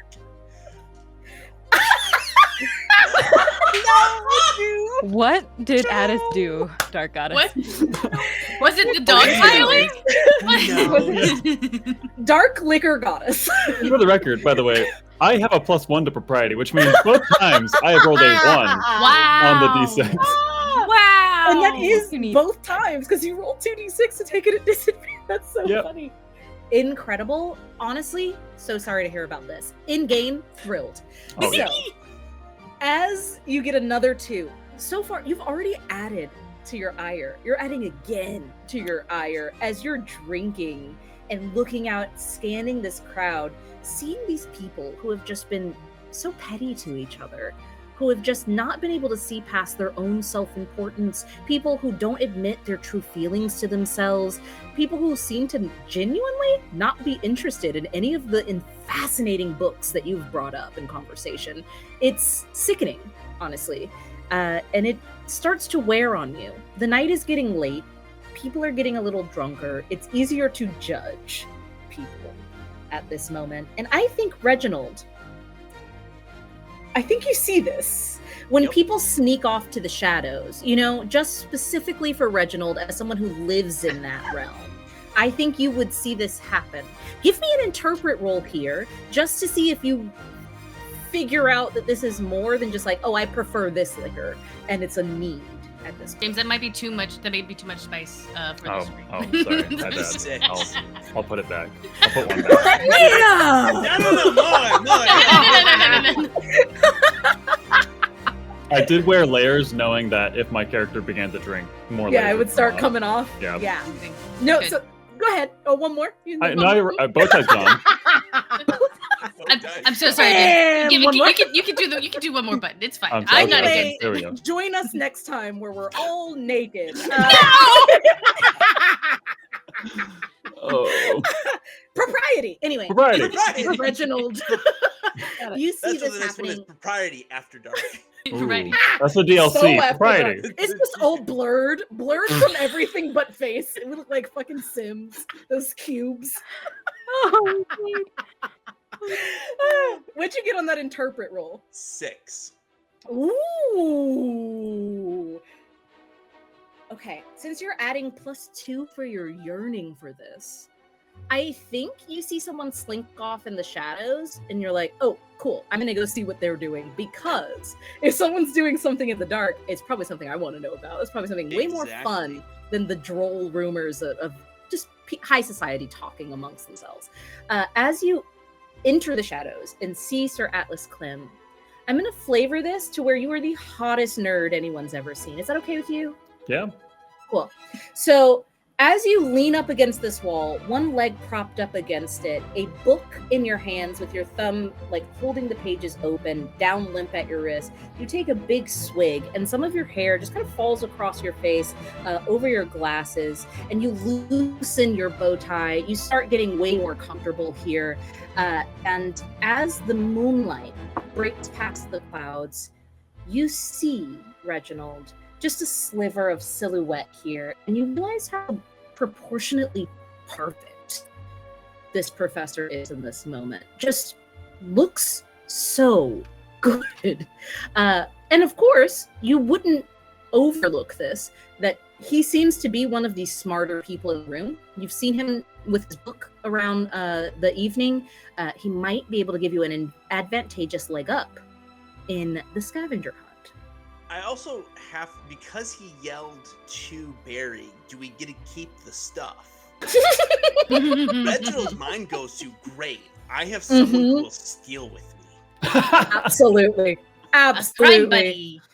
Yeah, you meet in the shadows, like honor among thieves. And what do you say as you approach Reginald? Because I think he's still finishing the swig, putting it down as you come into like conversational range. So a fan of the finer drinks. Not what they have here, I see. My apologies. Nothing to apologise for. I've been known to slink off into the dark once or twice. Copy. What was your name? Aye, Reginald Paddington III. Reginald Paddington III.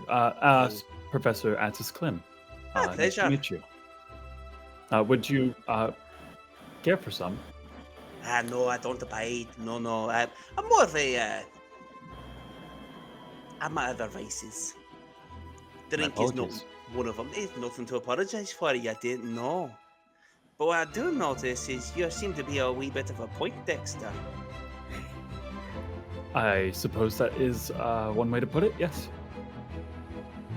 I like to think myself of a travelled man myself. You know, I've seen things, I know things, and I feel like if we put my insight and your brains together, we might be able to clean this place out. Of the things that they're trying to find, of course. Oh, you mean the scavenger hunt? Yes. Tell you what, someone who I just hoped to do the scavenger hunt with is determined to do it on their own. And quite frankly, I have no one else of interest here to spend my time with. So, kindly stranger, yes, I believe we should. I need you both to roll me candor in this moment, as Reginald, you approach very honestly, which is a little unusual for you. And Clem, I think the drink has loosened your tongue enough to where you're like, yeah, fuck these people, let's fucking do it. Like you.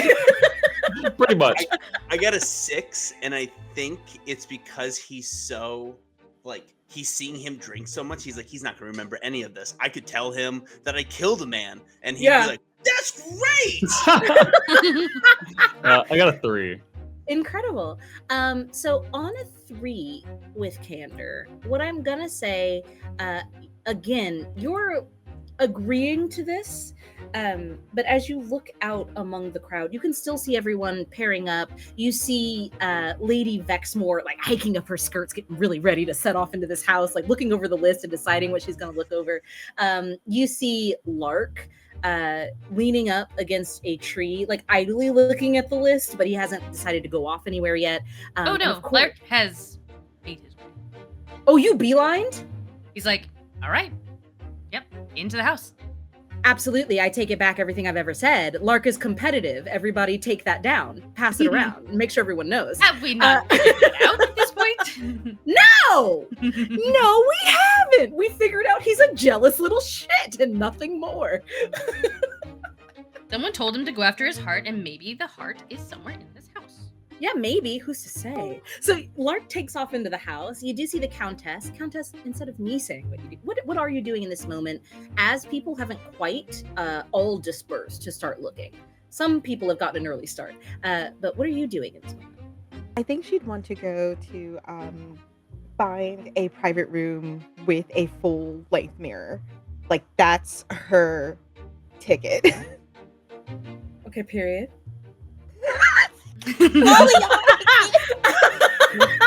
Okay, Slay. I just pictured, like, I don't know why you said that. So in my mind, I'm like, I just want to look at myself. Like, I just want to go into a room and admire my goddamn muscles and my boss ass pants. I don't know why you want to find a room with a mirror, but you bet your fucking bottom dollar we're getting you into a mirror room. Hold, please. As you see Countess also take off, Lark takes off, eventually also Parvati takes off. You have paired up with Reginald. What's happening here with you two before I pan to the other three? Where do you want to go first is what I'm asking. What room do you think either of you would suggest? So you're the smart one, so I'm gonna follow your lead. I believe if we are looking for a ribbon or a sash, it would be most adeptly hidden in a wardrobe or perhaps in the hallways. So we should go to the rooms. Yes. Right? First place, onwards, yeah. Smart block. Incredible. You end up heading off into the house looking for specifically, I'm thinking, and please correct me if I'm wrong, James, here, but like armoires, wardrobes, bedrooms that would have those things. Okay, great. Yeah. So you take off looking for anything that looks like you could find clothes in it and therefore ribbons. Lark, you said you took off into the house. Yes. Any particular room you would go first? He would search in. He's gonna try and find the music room. Okay. Like where grand piano, small stage. Yeah. There is a room set up for a small string quartet. There is a piano there as well. There are a couple other instruments in the corner that are in their cases. So, this is where like the musicians come to set up and where music is played. What do you do here? He is going to try to search for a music box. One of the items. Yeah. Okay. Give me, I think this would be really fun to do an insight check on the room. Like to see where it would be placed, where your gut is telling you to go. Oh, yeah. It's one. Incredible. As you enter the music room, Can't you lose more catch. Yeah, that's true. You do catch a couple, two women embraced in a passionate kiss in the corner. And as they see you enter, they like, my highness, your highness, our highnesses, and like bow and curtsy, trying to like make it look like that wasn't just happening. But as they rush past you, they go, just not right that he's in the room with ladies alone. And they're going to spin this against you as soon as they can to save their own asses. You do not have to adjust your reputation. You are where you are. But let it be known, more rumors are stirring at this moment already. And all you've done is walk into a room.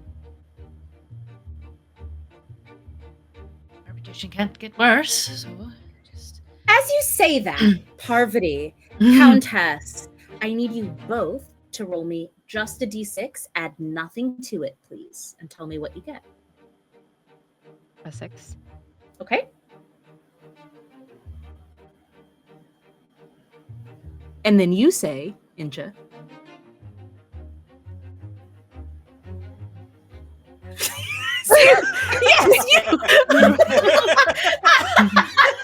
Yes, you do.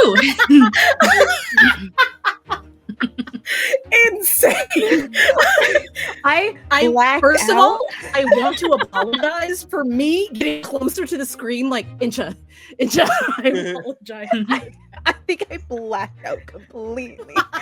Yeah, this game will do that to you. What was the thing? Tell me again.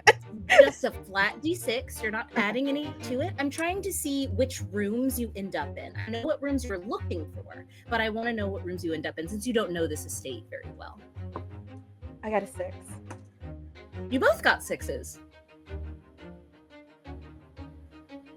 Can I say something? I didn't plan this. Okay, now that was the disclaimer.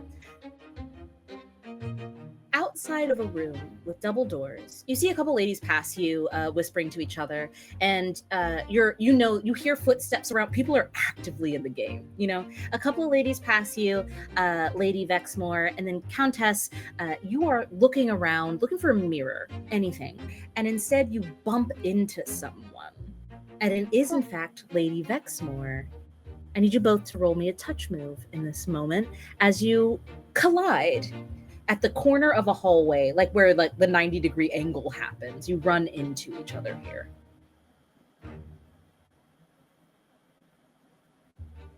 It's a 3. I got a 6. Countess. No. Lady Vexmore. Uh-huh. Let's start there. Got it. Good. You bump into this statuesque, confident, well put together. I'm gonna keep bringing it back to the fucking pants. It was a fucking power move to put on pants in a Regency game. So you see her dressed completely unapologetically, pristine to the nines, and this gorgeous Amazon of a woman is standing in front of you. And I think in this moment you get so flustered that the door at your back you just enter into. Is that okay? Yeah, they're just like, oh, sorry. Oh. Yeah. And for you, Countess, Mhm. you bump into someone who's already apologetically leaving your space. They're already opening the door behind them. They're fading away from you as you speak. You are breathtaking. There is something about the smile of this person that strikes you as beautifully dishonest. Something that feels like you want to ask questions.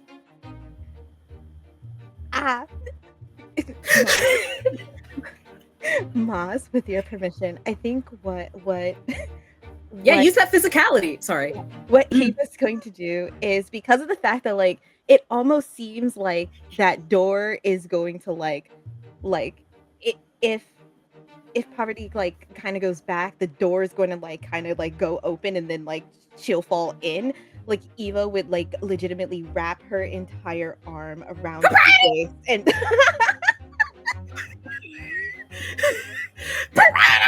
Do we want to stop this? What? Both of you roll a touch move, please. do I roll propriety and touch? Wait. No, I just do touch? touch, which is plus Oh. propriety. No, sorry. Just you for now. I might ask for one for you based on what this roll looks like, Parvati. Countess, what'd you get? A 5. Incredible. I am gonna do something that Nikki doesn't know about yet. Oh. I added an entire page of GM moves for this. I'm gonna add 1 to this roll. And now you need to add 2 to your yearning as you wrap this woman in your arms. And I'm going to flavor this as, in the distance, as you were coming down this hallway, the string quartet was fading. I think they were just changing songs. And as you bump into her, a new song starts. A melody begins, and it's almost as if you're moving with it as you envelop her, and you've never felt anything be so natural. It's like your arm fits. It's like she fits there. What do you do? Damn. Right. I think instinctively, Eva just pulls Poverty closer, and goes, "Are you all right? I didn't mean to bump into you, but are you?" And then kind of would. I know Metal's gonna I know Metal is going to absolutely push a her like string of curls behind her ear, and then look down at her and just be like, "Sorry, had a little. Sorry. Are you all right?"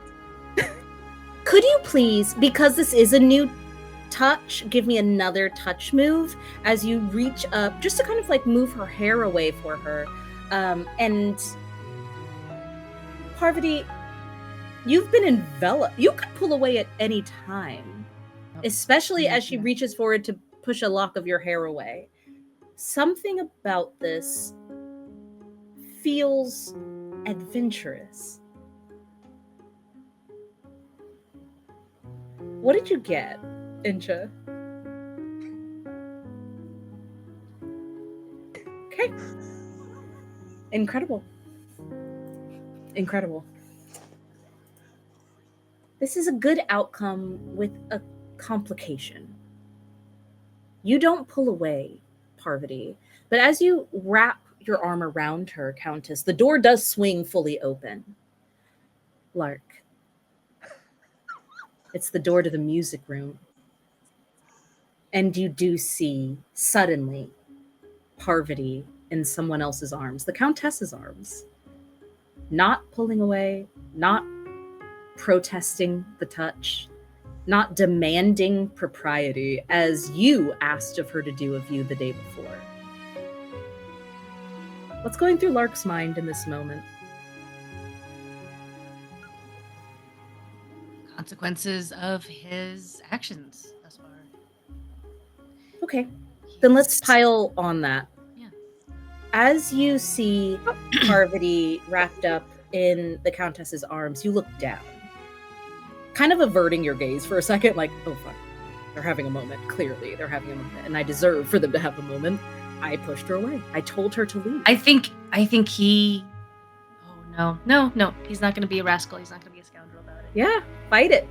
Fight it with all your might. As you look away and avert your eyes, you see on the floor, next to Parvati's heel, those Vexmore colors, those sunset crimson colors with oranges and yellows and golds. It does look like she's backed up into something on the floor, this object, something.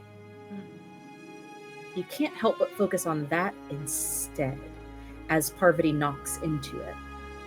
It's a music box.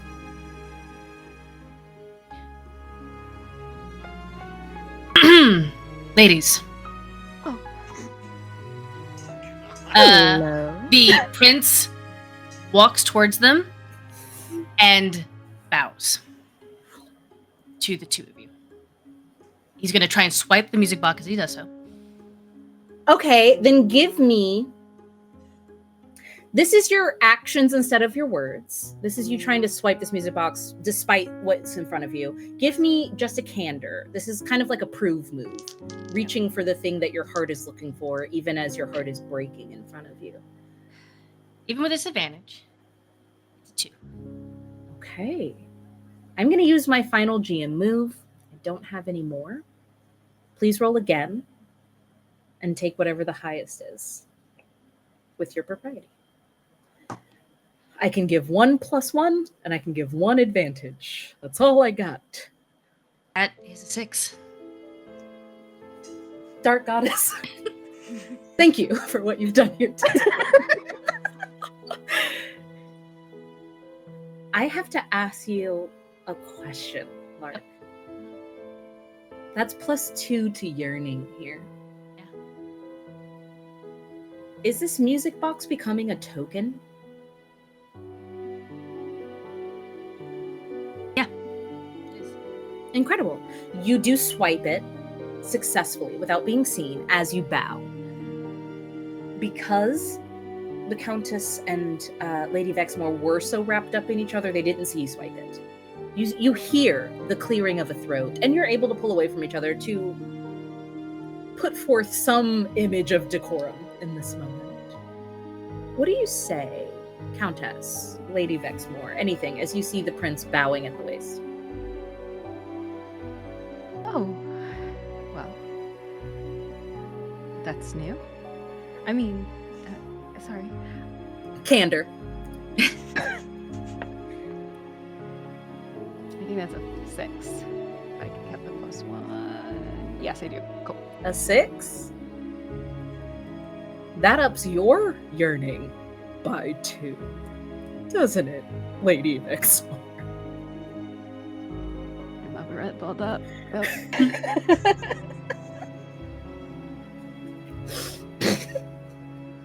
Incredible. I've never been happier. As you pull away from each other, Countess, you see this kind of not rude or anything, but like this odd, almost like there's a layer here that you're not quite on. This exchange between Lark and Parvati. What do you do or say, if anything, in this moment before I cut to Reginald and Clem? As Eva sees kind of like this exchange, she would kind of go,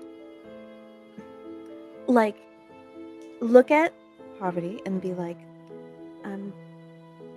I hope you do forgive my touching hands, and then go to Lark and then literally put, I know it's not good to do, I'm gonna roll a touch move, but put a hand on his shoulder and then pull him up like right, and go and like lean into his ear and go, stand up tall and do what you need to do. Oh my god! I'm gonna throw up! Okay, great. And that's also very normal for me, who's also here. So what I need you to do... I'm shaking. I'm sweating. I'm shitting, farting, crying. What is this? Can you please give me... Can you... Please give me a touch move. I'm gonna ask for a separate... I think... I'm going to ask your opinion on this, but start with touch for me, and then we'll decide what the next appropriate move is together. I think would be the best way to do this. I keep like This is insane! I keep putting this D6 back like I'm not gonna need it anymore. And that's Look my at this last today. roll. And then I say some wild shit, and then I'm just like, oh wait, I'm gonna. I think I might be gay for Countess Eva. This just in. Happy Yeah. Pride Month. I'm gay again. It's the June bloom. Happy Pride, everyone! Let's go. I have so many flags on my table, by the way. I think this one might work for Eva, actually. So it's fine. Yeah, no, that's the one. That's Yep. exactly the one. Yep. What'd you get, Eva? I got a 6. Of course you did. Oh Of course you did, Eva. That makes so I much should sense, leave. Eva. Share the love, please. This side of the table's doing great. How about your side, y'all's side? Clem having 3 2s in a row. And Countess having 3 6s in a row is wild. Go ahead and add 2 to Yearning for either, obviously, the Prince or Lady Vexmore, as you selflessly try to, not wingman per se, but like give a bit of a pep talk here to Lark. And you notice something is in him. It's kind of the same way that when he entered, you saw that performative smile. That bow looked so performative. You don't know what it is, but it pushes you to give him this advice in this moment. And do you excuse Actually, yourself? Oh, yes, Can you please. roll an insight roll, please? Yeah, give me an interpret plus your insight to see if you can figure out what's going on with Lark right now before you leave. Countess. An illegal boxing countess is so fucking good. So Yeah. I'm never gonna sleep ever. No. I'm gonna think need about that. this forever. What do I roll I with just it? wanted uppies. Add your insight, please. This is an Um, interpret move with an insight stat. 4. Okay, you are still gonna add 1 to your yearning here as you look Prince Hastings deeply in the eyes here after giving this whisper in the ear, and you pull back and you're like, okay. And as you're looking, what do you pushed him see? back, and you like at first are like, this dude is being performative, and you pull him back and you whisper that, and when you look in his face, you can see that that performative smile that he had on before is gone, and now on his face is a look of remorse, apology,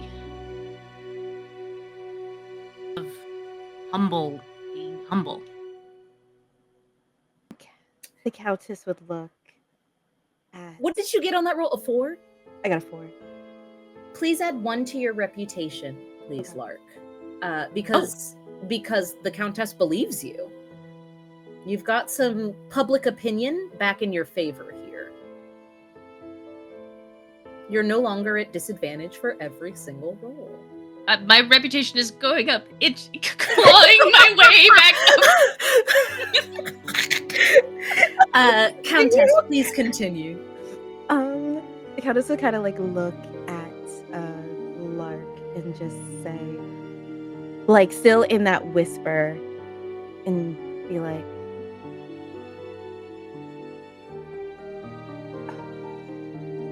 either hide yourself from the shadows where no one can see you, or go and get what you'd like. Do it with your full chest, or don't do it at all. Period. Oh, I'm not muted.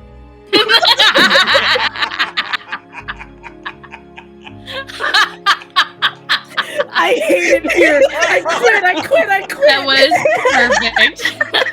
God, yes. Thank you so much. Incredible.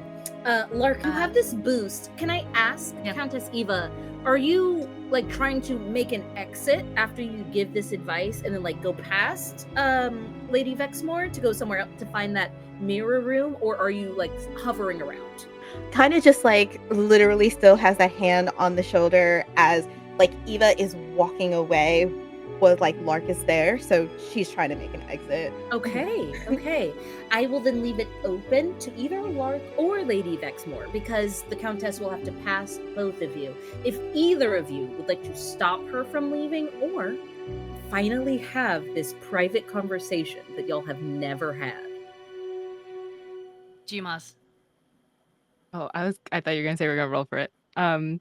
Because Maz was gonna try to do uppies, but it's fine. Get up, get your uppies. Air jail! I'm sorry. Maybe there's a mirror up there, and just anyway. Yeah, the mirror's on the ceiling. No, that's not it. Rain. Anyway. I am not normal right now. Okay? It's okay. This is like a fever dream. I feel like I've mainlined I am- 3 seasons of Bridgerton directly into my arm. Like I am sweating and like anxious. My face hurts from smiling. I have broken my dice tray. No. I am not normal right now. It's not working. I'm supposed to be producing. Anyway. Seeing Countess Eva walk out, they're kind of closed off a little bit and, in that corner, but their eyes will look to Lark, that humble face. Give me an interpret roll right now. I just now realized that most DMs ask.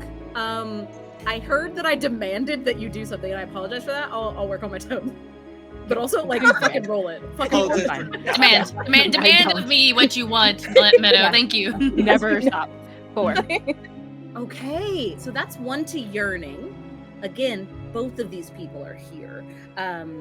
Please decide where that Yearning is going, as you do fully understand what's going on. You got the exact same role that Countess Eva got, so you would get that information.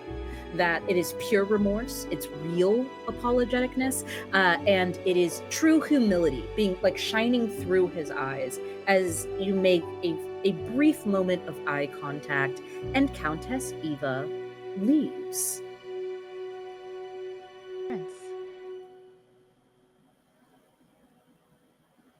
Oh, I'm sorry, Lark. Propriety. Sorry, that's still a prince.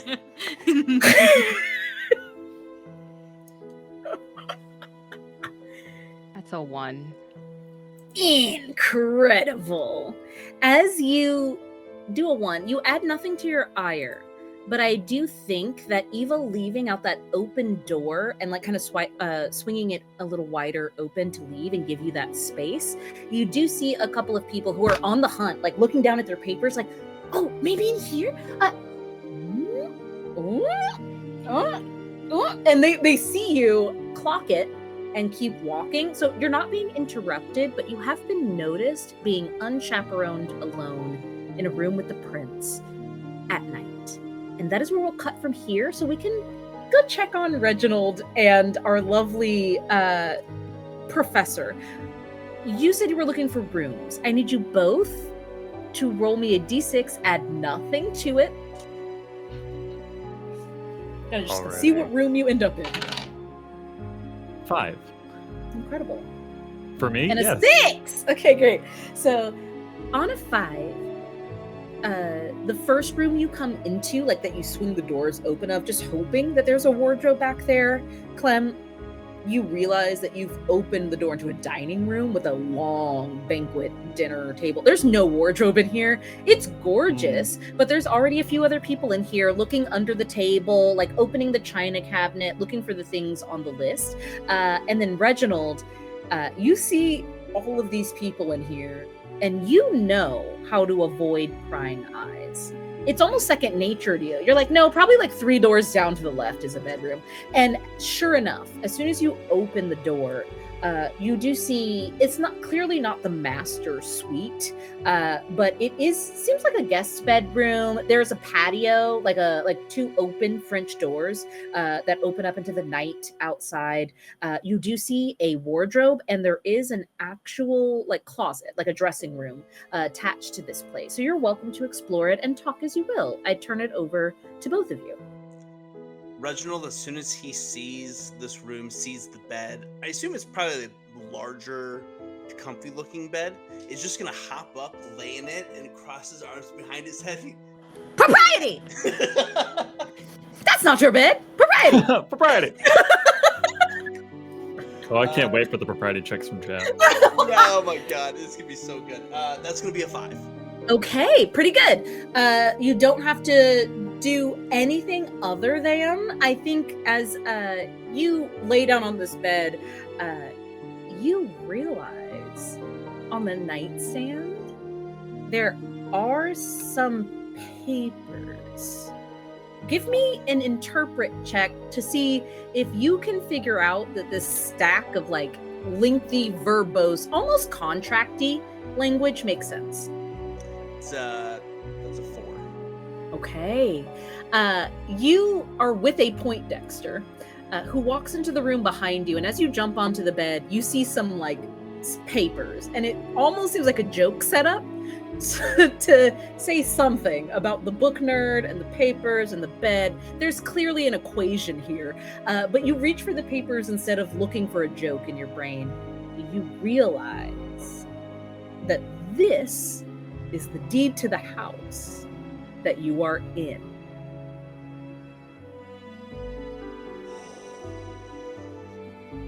Oh, there we go. We need to be searching anymore. Did you find it? I found what I don't really think we need to be looking for any more items. I don't think we need to be searching for any golden ducks or ribbons or music boxes. I'm confused. Did they find them all already? Were we that slow?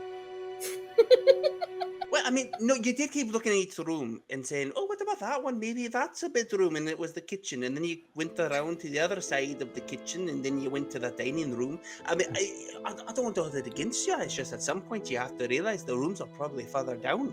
But no, I have to assume that not all the items are found. There's still people lying about. What I do think, though, is what do we have here? You're a smart man. You read over it. Let me see. Please give me an interpret check at advantage. You are drunk. That's the only reason I'm making you roll at all. If you were sober, you wouldn't have to roll. This you is are. an interpret? Yes, it is. Give me an insight as you read through this. Oh god, that one fell. Yeah? I swear to God, if you roll the 2, With advantage, I rolled a 1 and a 2 with a plus my 0 to insight. oh my God! You're cursed, James. You're cursed. I'm Then- cursed. I'm cursed. Then, if you're adding once again to your ire here and taking a hit to your reputation, we are going to flavor this as you taking this stack of papers and trying with all of your might to make the words stay still as they are dancing and flowing. You know at least 6 of these words. You're sure of it. And as you look up at Reginald on the bed, the world, like you look down to concentrate on the words, you look up, the world is like this because you tried to concentrate on the words. You fall into the bed next to Reginald. I need you both to roll me propriety in this moment. Appendix, you're right. Can't hold your leg up. Happy Pride. Happy Pride, everyone. Oh wait, do I roll just flat, right, or no? Yeah, no, this is flat. You're good. 7. Hey, look at that! Wow, we did it. I can also give a -1 to a roll. So I am going to do that for you, James, so that you can get a 6. I need you to adjust your yearning by 2. As you feel the warm body of Reginald next to you, your drunken self just kind of like nuzzles in a little closer, tipsily, as you're still trying to make sense of these papers. Touch-starved scholar. Reginald, what did you get? You got a 5. Yeah, okay. I So cannot 6 add minus 2 to 1. it. But what I'm going to do is flavor this as you are adding to your reputation here. You do see that you have like the professor has nuzzled in, and you're like, okay, all right. And you do see, again, door open. Most people don't close doors behind them in a state that's not their own because propriety. So the door is open. People do walk by and see this, but you can clearly tell that the professor is drunk. A couple too many libations, and even though that's not great for him, it's pretty good for you. that you're like Anyway. there goes the jacket. Because the jacket. As you get a little boost to your reputation, and you both are sitting here or laying here in bed trying to read over this deed, this will, for lack of a better term, for the actual estate you're in. Now, you're not illiterate just because you're drunk. You start to get the gist, Professor. It just takes a little longer than usual, and because your ire grew with a couple of checks ago, I'm going to flavor this, if it's okay with you, by you realizing you are quite literally sleeping with the enemy at this moment, as there is someone trying to steal the estate out from under a couple who has already openly decided to give it away. And God damn it if he doesn't feel wonderfully warm next to you. But it even smells like your favorite Yeah, thing. smells warm. Absolutely. Oof. Reginald, Hi, Poindexter. are you sure that's the most moral thing to do? Morality is a scale, is it not? It's not a true right and wrong. There's nuance.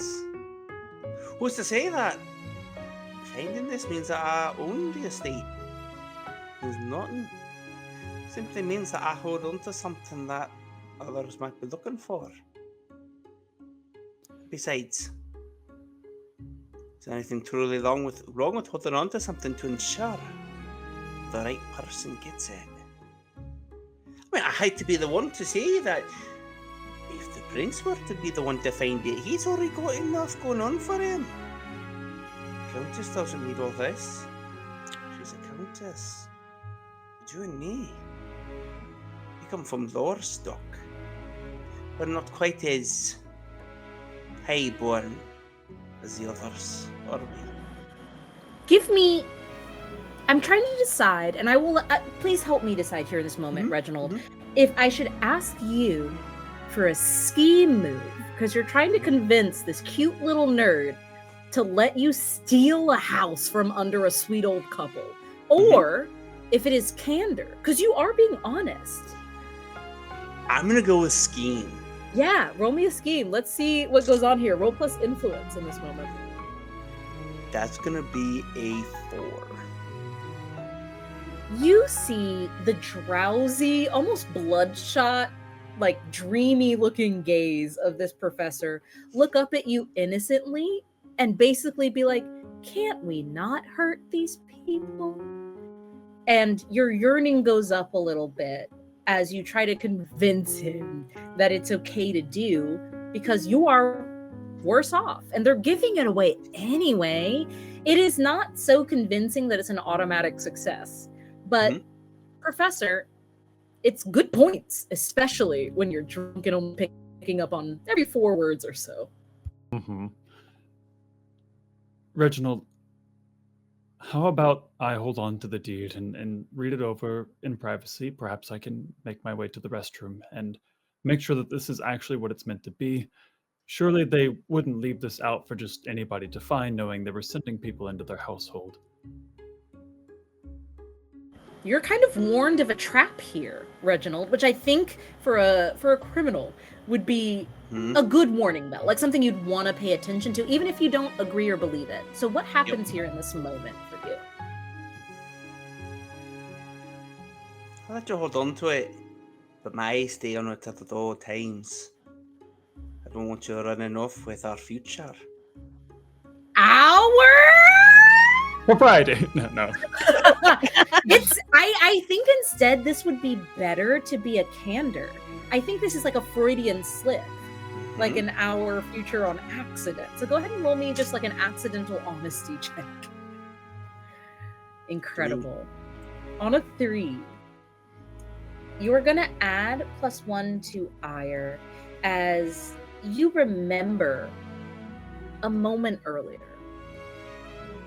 It gained you a little bit of admiration for the professor as you heard him call out the prince loudly earlier. You remember the looks of the faces of people on the dance floor earlier. You know the look on his face now as he looks to you, realizing that you might be diametrically opposed here, and yet he has not rolled away from your side. You are still side to side, looking over these papers together, his hand kind of like waving with the sway. And you say, I'd rather I hold on to it. You hear our future. I think that scares you. I don't know if the professor would have been cognizant enough to pick up on that small detail. I'll leave it up to you, Clem. If you think you would have picked up on it, absolutely go for it.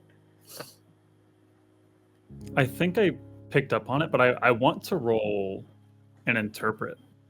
Please do. Yeah. Let's see if you believe this guy.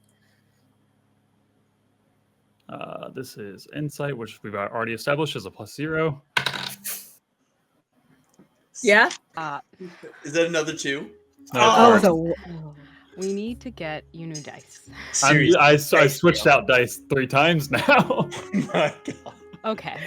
So on a 1, I think, and again, you're always welcome to tell me what's not correct. No I worries. think you feel the first wave of alcohol nausea wash over you. And you're like, and immediately know that you have like a ticking time counter to get to a bathroom or something. Yeah. I think I'm going to try to get to the bathroom and keep the deed in my hands. Oh, Reginald's gonna try and take the deed, seeing him turn green. Okay, if we're doing this, I do need you both to give me a scheme. Okay. You're both trying to make sure you end up with the thing you are each holding on to. One of you has one hand on each side of this deed. And as you feel that nausea come up, you start to roll to your side to get off the bed and take the deed with you, and you feel that slipping. Not only do you feel the deed slipping, it's more than that, Reginald. This is your chance. It might be your last chance to get to where you belong. No matter how cute this nerd is, you need to keep this deed in your hands. Professor Clem, what did you get? I'm so 5 scared. -1 for 4. Interesting. And what did you get, Reginald? 5 + 1 for 6.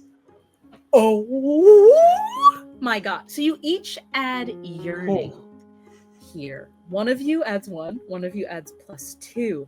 As Clem, you start to roll away and you're like, yoink, but your drunken strength is mostly just like you like moving your body. Body weight. And yes. And so it's easy for you, Reginald, to just kind of like hold on to it as he rolls, like log rolls off the side of the bed, stands up a little like wobbly and starts looking for a bathroom. You have the deed in your hands. Again, I think it's the moonlight. Yeah. It's all the shadow in this room and those open French doors onto the patio, that moonlight behind him. You see this tousled figure, the jacket that he took off after his last sip of his flask tossed across the floor. You see him looking for a bathroom. What do you do? Reginald, seeing this, having been around enough people who've gotten sick, finds the closest, whether it's a bedpan or a vase or whatever it is, just grabs it, hands it to the professor, and then sits him on the bed and goes, "All right, you're gonna sit here. Your face is going to remain right there. I don't care if it smells or if it's just to look a wee bit weird or if it's just moving on there. Right? Face there. Hey. No, don't look up. Don't look up. You've got to keep a bad face to look. You've got to keep your face down." He's like, Yeah. Yep. Reginald, as you hold the deed to your very future rolled up in your hand, your free hand rubbing the back of the person who's trying to convince you to be better, for the love of God, please. We cut away from here. I want to end up in a room full of mirrors. It looks like a dressing room, Countess. You can see some things hanging up here, but they all look like costumes. Like maybe the performers who are hired for these types of events get dressed here. It's more like a look around, final looks room than an actual dressing room. What are you doing here now that you found your room of mirrors and you are alone? So she'd probably wouldn't know how to lock the door, but just kind of be like, you know what? It's fine. I don't hear anybody coming. It's going to be okay. And then she would immediately start to like unbutton her shirt and then kind of like look in the mirror, pull it down. And then like there are bruises all over her from the boxing. So she's just kind of like, she felt the sting of some all night. And even when people were touching her, even when the prince had his hands on her, even like kind of holding up Parvati, like it was just kind of like everything hurts and I want to die. But she also like reaches into her pocket and she has like this one golden coin that was a bigger winning from the night before, and all of these bruises are from like 2 days ago, so the night before. So she's just like looking at herself and she almost like hears the words of her parents that they don't know obviously that she does this. They don't know that this is a thing that she would like to do for her future. They just don't know. And so it's like when looking in the mirror at herself, but then also when being by herself for the first time all day, she hears the voice of her mother and her father as they're telling her, you need to be a lady. You need to be a countess. We are counting on you to be a countess. and she doesn't wanna. Yeah. I think at this moment, because you are famous to the people who are of low born standing, the people who go to these fights are rarely the rich people around you. They are the people who want a good bit of entertainment after they got off a long fucking shift. And so what if it's not perfectly legal? You hear the door open, the creak, and then, of course, the mirrors kind of shift as you see a familiar face. Illyria. Oh, I'm so sorry, Mum. I don't want to bother you. I just... Oh, shit. You all right? Yep. It's fine. Before you can pull this back up, she is there. And she goes, oh, we have the perfect thing for this. The performers here all the time. Last time we had 2 trapeze artists. And as she's talking, she like kicks the floor twice and a little trap door, like pressure plate, opens and she pulls out first aid kits. She goes, last time we had trapeze artists. They fell flat on their faces. It was so funny. But we did have to implement some safety concerns. I got trained. And she pulls out like just little bandages, gauze. If you have any cuts, if you have any, like the bruises you have, she begins to rub salves onto them. And she's mostly talking. She's not leaving you alone in the silence. She's actively like telling you how she learned this stuff, what happened to the last trapeze artists. You see that she darts her eyes up to you a couple of times. Starstruck, not nervous, not anything like that. She's just like really excited to be in the room with you. What do you say here to a genuine fan?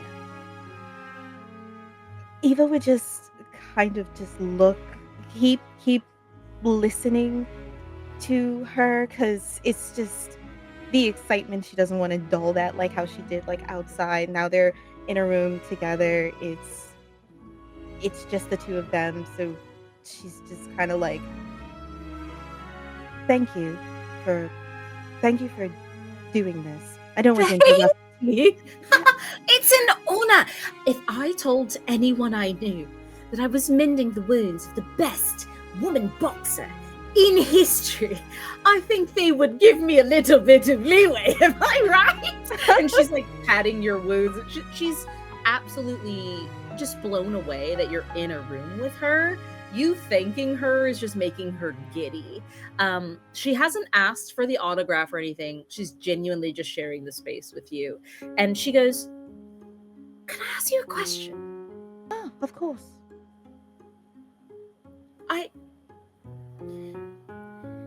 How do you get past the pain? After your first match, I asked my cousin, Bradley, to teach me how to box. But when he punched me in the face, it made me feel like it wasn't fun. How do you get past that part? Honestly, and this is going to sound incredibly sad. I do not mean to damper your spirits about boxing or anything and the like. Oh, you can't. I'm dead set on it. I think I can get really good if I just keep moving my fists. I think she was just like, Eva would just hold her by, it's going to be a touch move. Madam, yes, it is. Hold her by the face and have her just look at her in the eyes and then just say to her, if you are going to be a boxer, there are 3 things that you need to understand. 1, physical pain and emotional pain are completely 2 different things, but they intertwine so heavily. Never forget that. Okay. 2, hit hard, hit fast, make sure they hit the ground. Hit fast, make sure they hit the ground hard. Yes, because if you hit the ground, then it's over. Right, I've lost then. Yes. No, yes. I've got that part. I did watch matches. I've been researching. And 3, fight fair. and fight with honor. Like you! Yes. I would interpret that as so, yes. Because I try to fight with... I mean, you don't want to fight anybody who's, has an ailment or in distress or anything, but you want to... Well, maybe I did slap my little sister and she has alopecia. Oh, siblings are fine. Siblings are Yeah, always no, okay. she smacked me first and burned me on the neck. And she shows you, like, where she has, like, just sibling injuries. It's not bad. It's, like, sibling fight.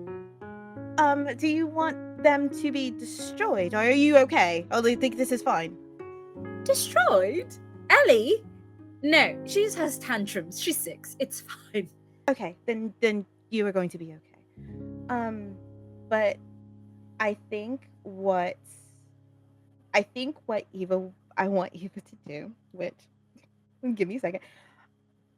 I want Eva to go, I can give you better than an autograph, if you so choose.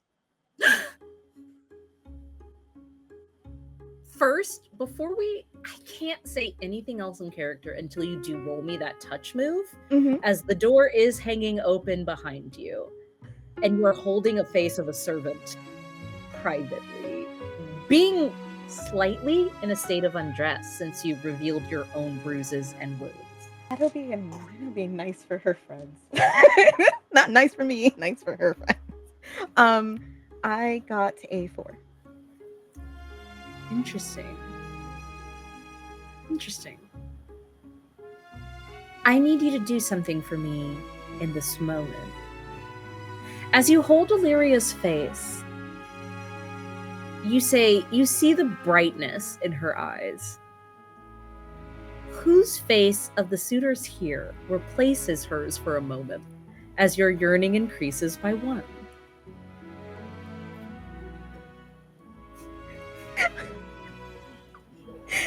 Damn, Meadow, that's diabolical. Just wondering. Just wondering. Whose face? Whose face is it?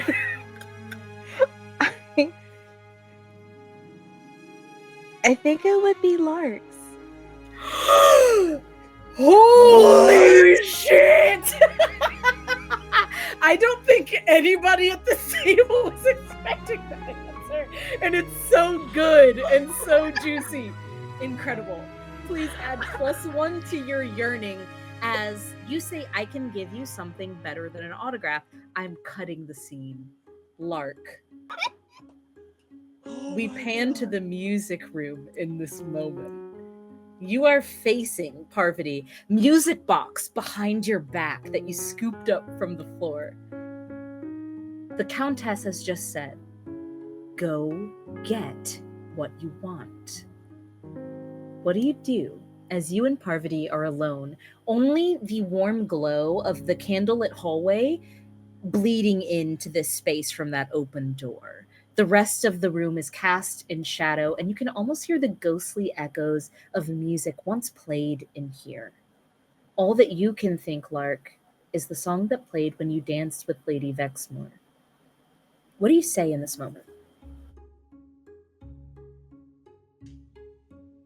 I've been a right ass to you.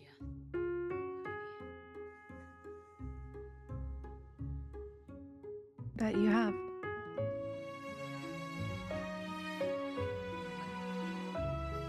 Deepest apologies. I am exactly what everyone thinks I am.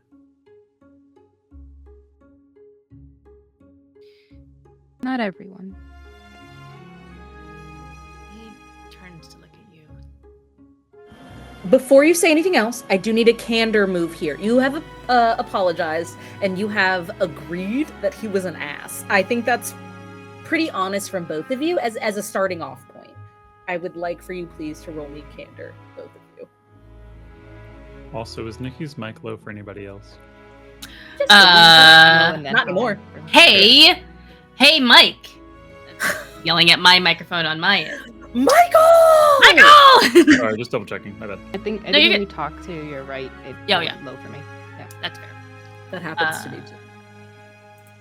I am We'll see. We'll see what I roll. And yes, I'm going to use my move, a moment of vulnerability, to be publicly ridiculed. When I show my weakness, it can be exploited. I will take -2 to reputation to adjust my roll to the next highest result. To a touch or prove move, I got a 4. So you're I'll going get up up to to the a 6. 6 and 7. Yes. Yeah. Okay. Please tell me how you are showing your weakness in this moment to make the move true.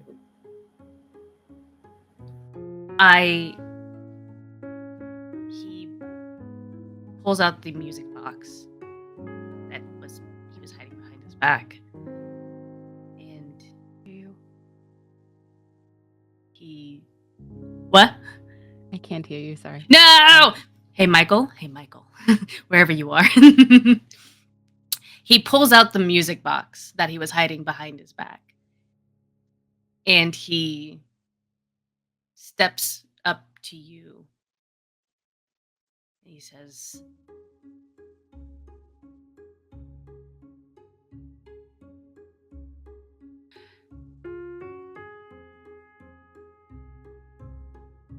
"You belong in this house."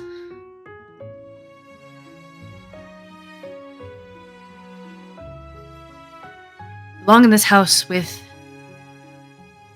someone adventurous and wonderful who loves you as much as the Duchess and Duke love each other.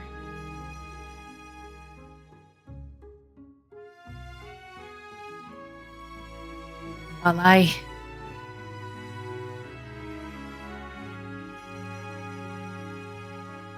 don't think I can be that man I want to be.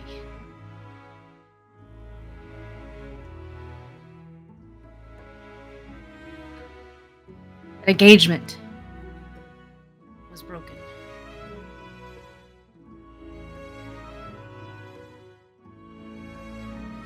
My older brother is with the woman I thought I loved.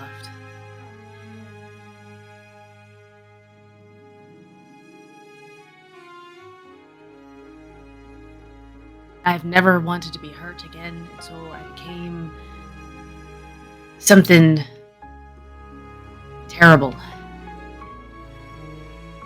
to cover up for that hurt. And yesterday I used that to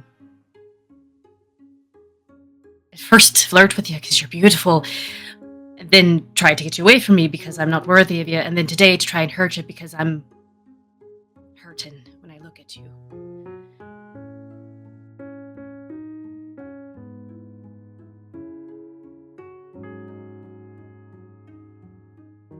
And he will hand you the music box.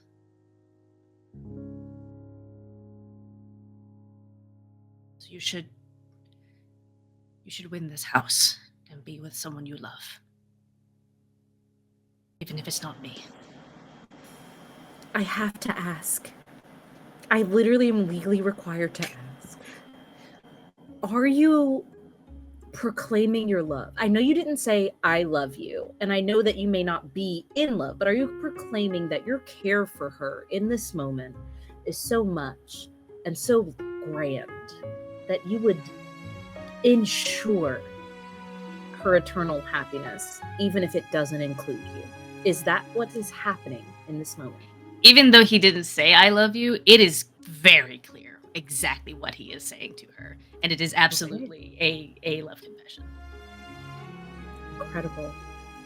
What emotion is attached to the token of the music box? If I could just ask for flavor. Yeah.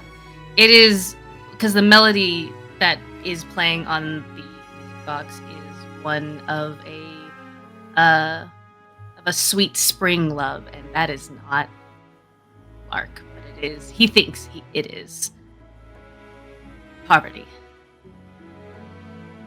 and it is a longing, a desire, and a yearning for being a better man that she deserves. Correct. Please roll to proclaim your love. You're going to roll a d6 Yep. plus the amount of secrets or tokens that you've shared with her.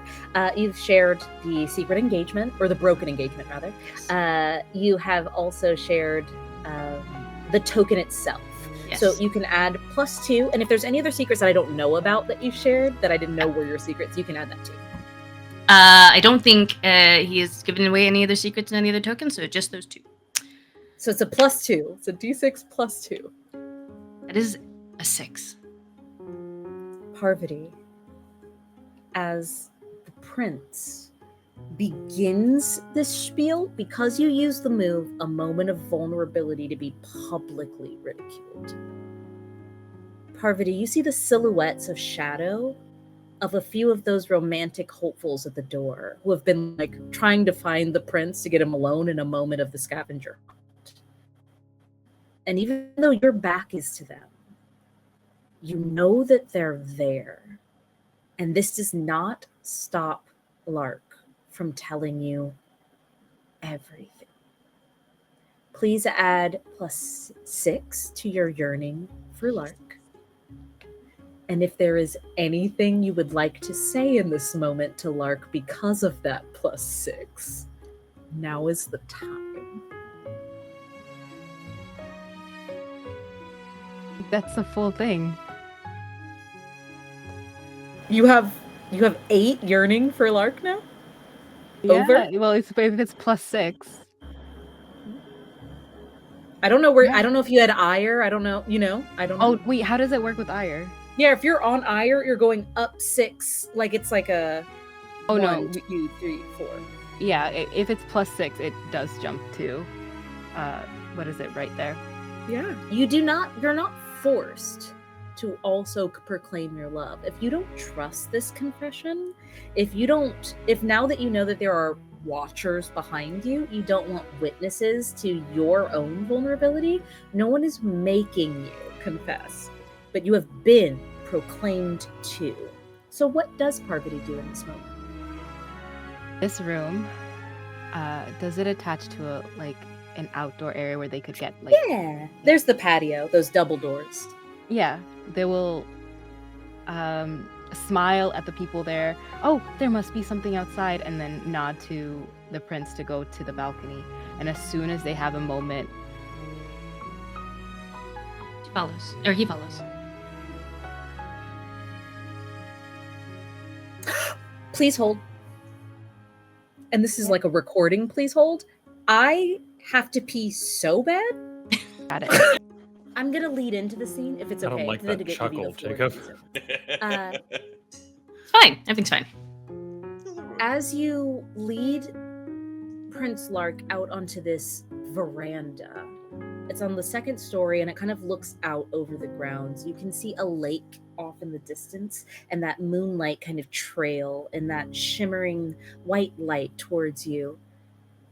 You see Lark follow you out and you close those double doors behind you so that even if people can see through the windows at the music door, they are you scared the shit out of me. Sorry. I'm so sorry. I thought my house was broken into. I apologize. You also said the doors closed and the doors closed. And Yeah, I got sound, and I was like, Holy work. the great sound effects right now that are amazing. I was so scared. Okay. I'm so glad I peed first. As the doors close, you do see this just level of vulnerability on Lark's face. He's already put all of his cards on the table in front of you. He hasn't asked you for anything in return. But something stirs in you in this moment. You can say anything here. You are truly, and probably for the first time since meeting Prince Lark, in private. What do you do?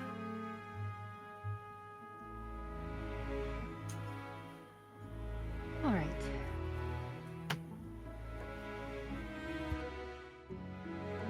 I fear you don't know me, because I never wanted a house. I never wished for walls, or doors, or... I wanted the bricks they laid down.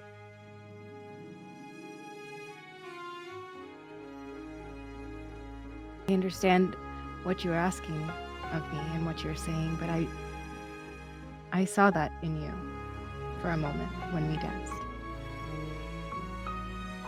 You gave me a chance to breathe on my own. And I have not had that moment, not once in my life, where my mother wasn't filling it up for me, or society wasn't. But you gave me a choice.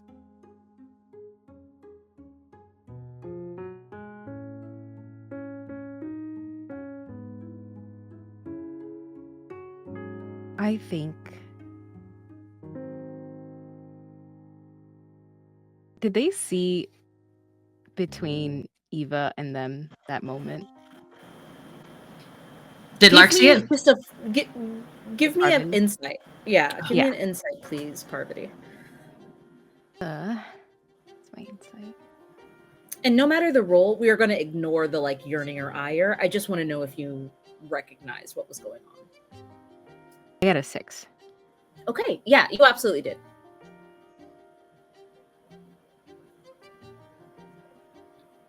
I could see how someone else's words could bring that out in you. And I honestly want to do the same. I want to be able to be held by those arms and be able to sway your mood and be able to pull you away and humble you or make you question or annoyed. That would be wonderful, but I wasn't the Lady one who Vexmore, gets to have do you it. not noticed you've been doing it to me all day? And everything that you do, your laugh, your smile, your look away from me, and all I want to do is make you look back. Just look at me.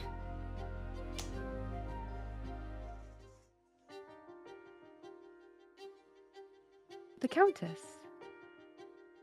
But wait, She told me to either get out of the shadows or go for what I want.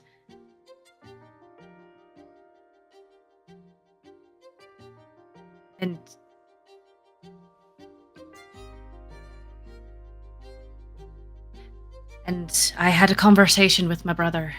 And he told me the crown and our name and what we have to do, it will always be dictated by somebody else, but our hearts are the one thing that we have that is our own. I think the same is for you, my lady. Well, that's actually not true in the slightest. You have my heart, so be gentle with it. It's already a bit bruised.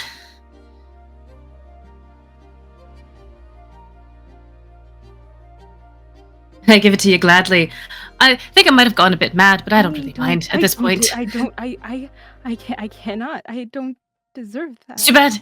Too late. You can't. I mean, you can toss it over the balcony. You don't want this house, and he throws the token. As over soon as the, you say you toss it over the balcony, she literally drops the key right in front of you.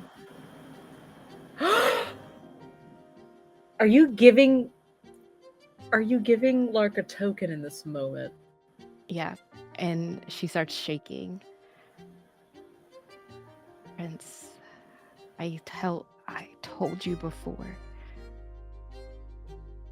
I cannot be seen in that sunlight. And when that token is in front of you, it's down. He picks it up. should I say what it is, or do they roll? Say what it is. And because I do believe your yearning is greater than your reputation at this point, I think you'll need to tell him why it is a token for you. It is a token for me. Your secret attached to the token. Oh.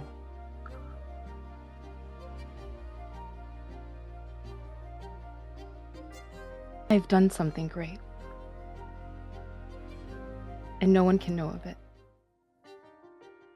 I do not deserve any heart, bruised or new. I am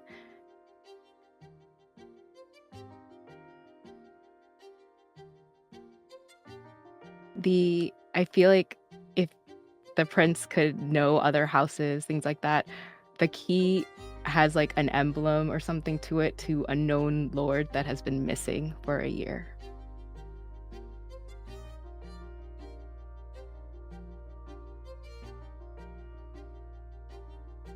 There was someone who came to our house and called himself our father and the true Lord Vexmore. I promise you, I believed him. He had the same white. But but they were. They stood on a.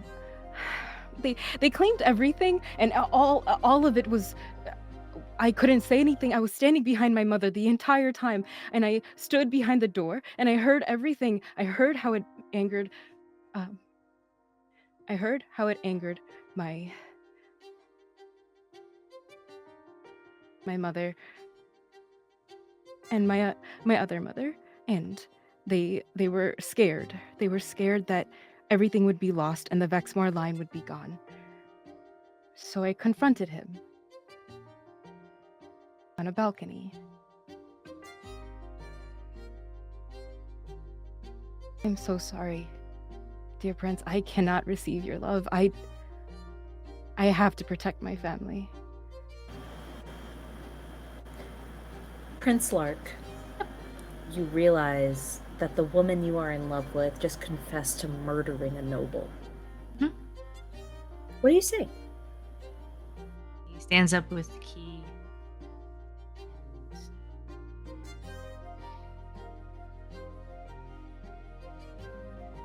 It is a grave crime, Lady Vexmore.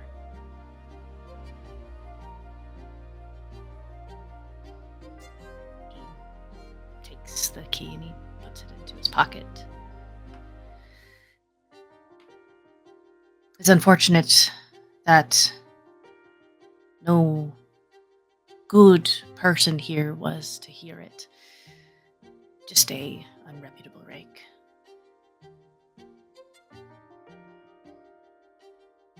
I have no intention of harming you or your family. Secret will go with me to the grave. Unless, of course, wouldn't mind me offering a bit of help. The crown has to be good for something. We could dig something up about him. Make it seem like it wouldn't be that bad of an issue that he might have disappeared. Lady Vexmore, Lark has just hand-waved away this terrible secret, as if not thinking that it's not terrible, as if believing your side and reasoning in what happened. What happens here before we fade away from this moonlit veranda at the back of this estate?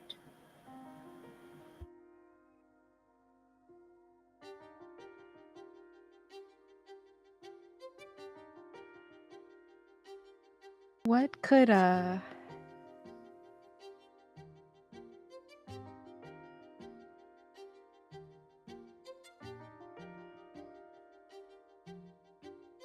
they see of, and this is for sure to like Mickey and Lark, like what is their intent, or what do they want with like Parvati, even after this confession?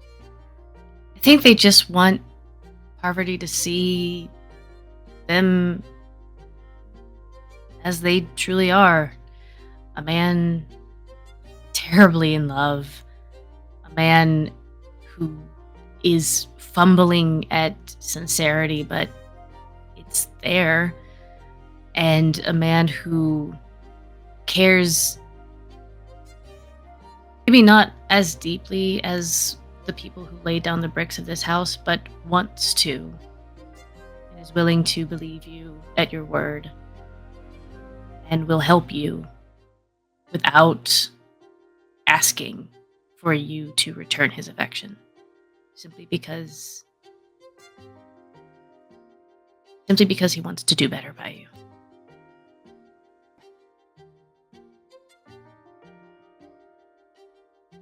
This game is a prison. Parvati just goes back, remembers seeing the artist and seeing the pictures, the Duchess, and maybe if they could had a chat about their families.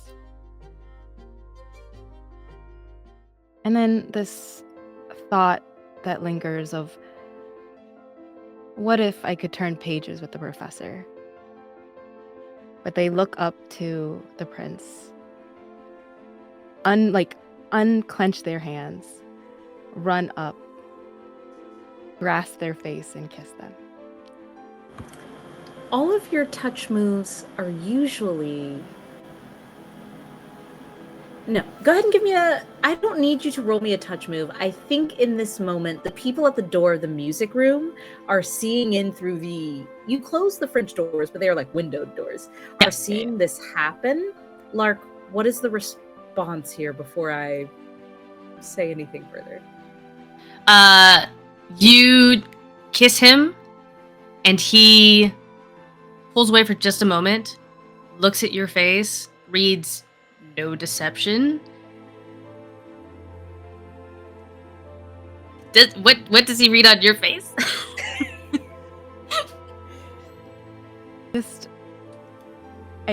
just happy. Like, I didn't expect this. I didn't expect this at all. Oh, thank God. And then he will kiss you back. That "oh, thank God" is like a sigh of relief as you both kind of melt into each other in the moonlight. And we fade back to a post-sick professor being tended to by Reginald. Tattooed hand still on your back, even though you're no longer, doing anything drunkenly. You're kind of getting back to yourself once again. Reginald, I'm going to hand it to you first, since you've kind of been tear-caker. Tear-caker? Sorry, caretaker. It's been a wild day, gang. If you were to take his cake, just kidding. Go ahead. I think propriety. Reginald's gonna take the puke vase and just like set it next to the bed, being like, someone else will find that. That's nothing for us to worry about. And is going to lift the professor's legs and like scooch him further into bed to like fully lay him down. Still with the deed in hand, is then going to sit on the end of the bed once more. I think I'll be too drunk to remember this, so what's the harm?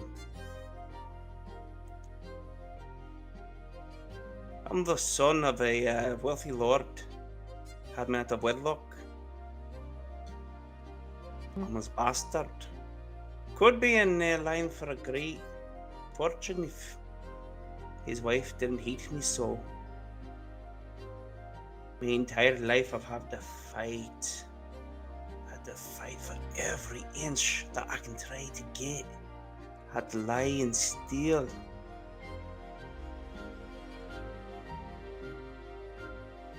My real name is not Reginald Paddington III. It's Ronald Peters. Peters. I wish desperately that I could get this home. Ronald. He like almost winces at the hearing of his actual name. Reginald.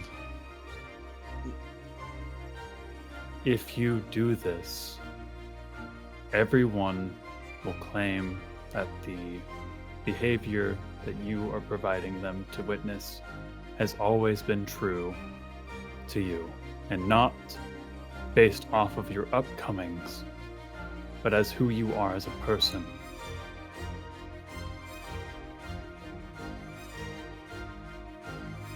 Candor, both of you.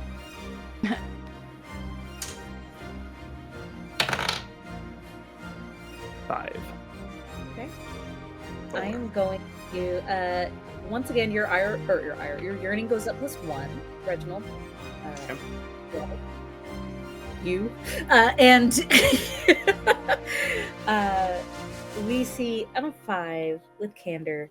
Just so you know, Reginald, this is a very he's been kind of drunkenly talking the last 20 minutes or so, but this is very sobered. There's still a slight slur to the words. There's still like a wobbly sway as he sits on the bed and like finally lays back. But you realize that the words he means it. He would say this sober. How do you take that? I think there's this internal struggle of nature versus nurture, and that his entire nurturing has been, you're not enough. You want something, you better take it. And he's been doing it so long, he's convinced that's also his nature. That's who he is. That nice words and platitudes would still leave him as a lord's bastard, penniless on the streets, if he didn't take what could be his. And Reginald's gonna stand up, deed still in hand. I wish I could do that. I really do.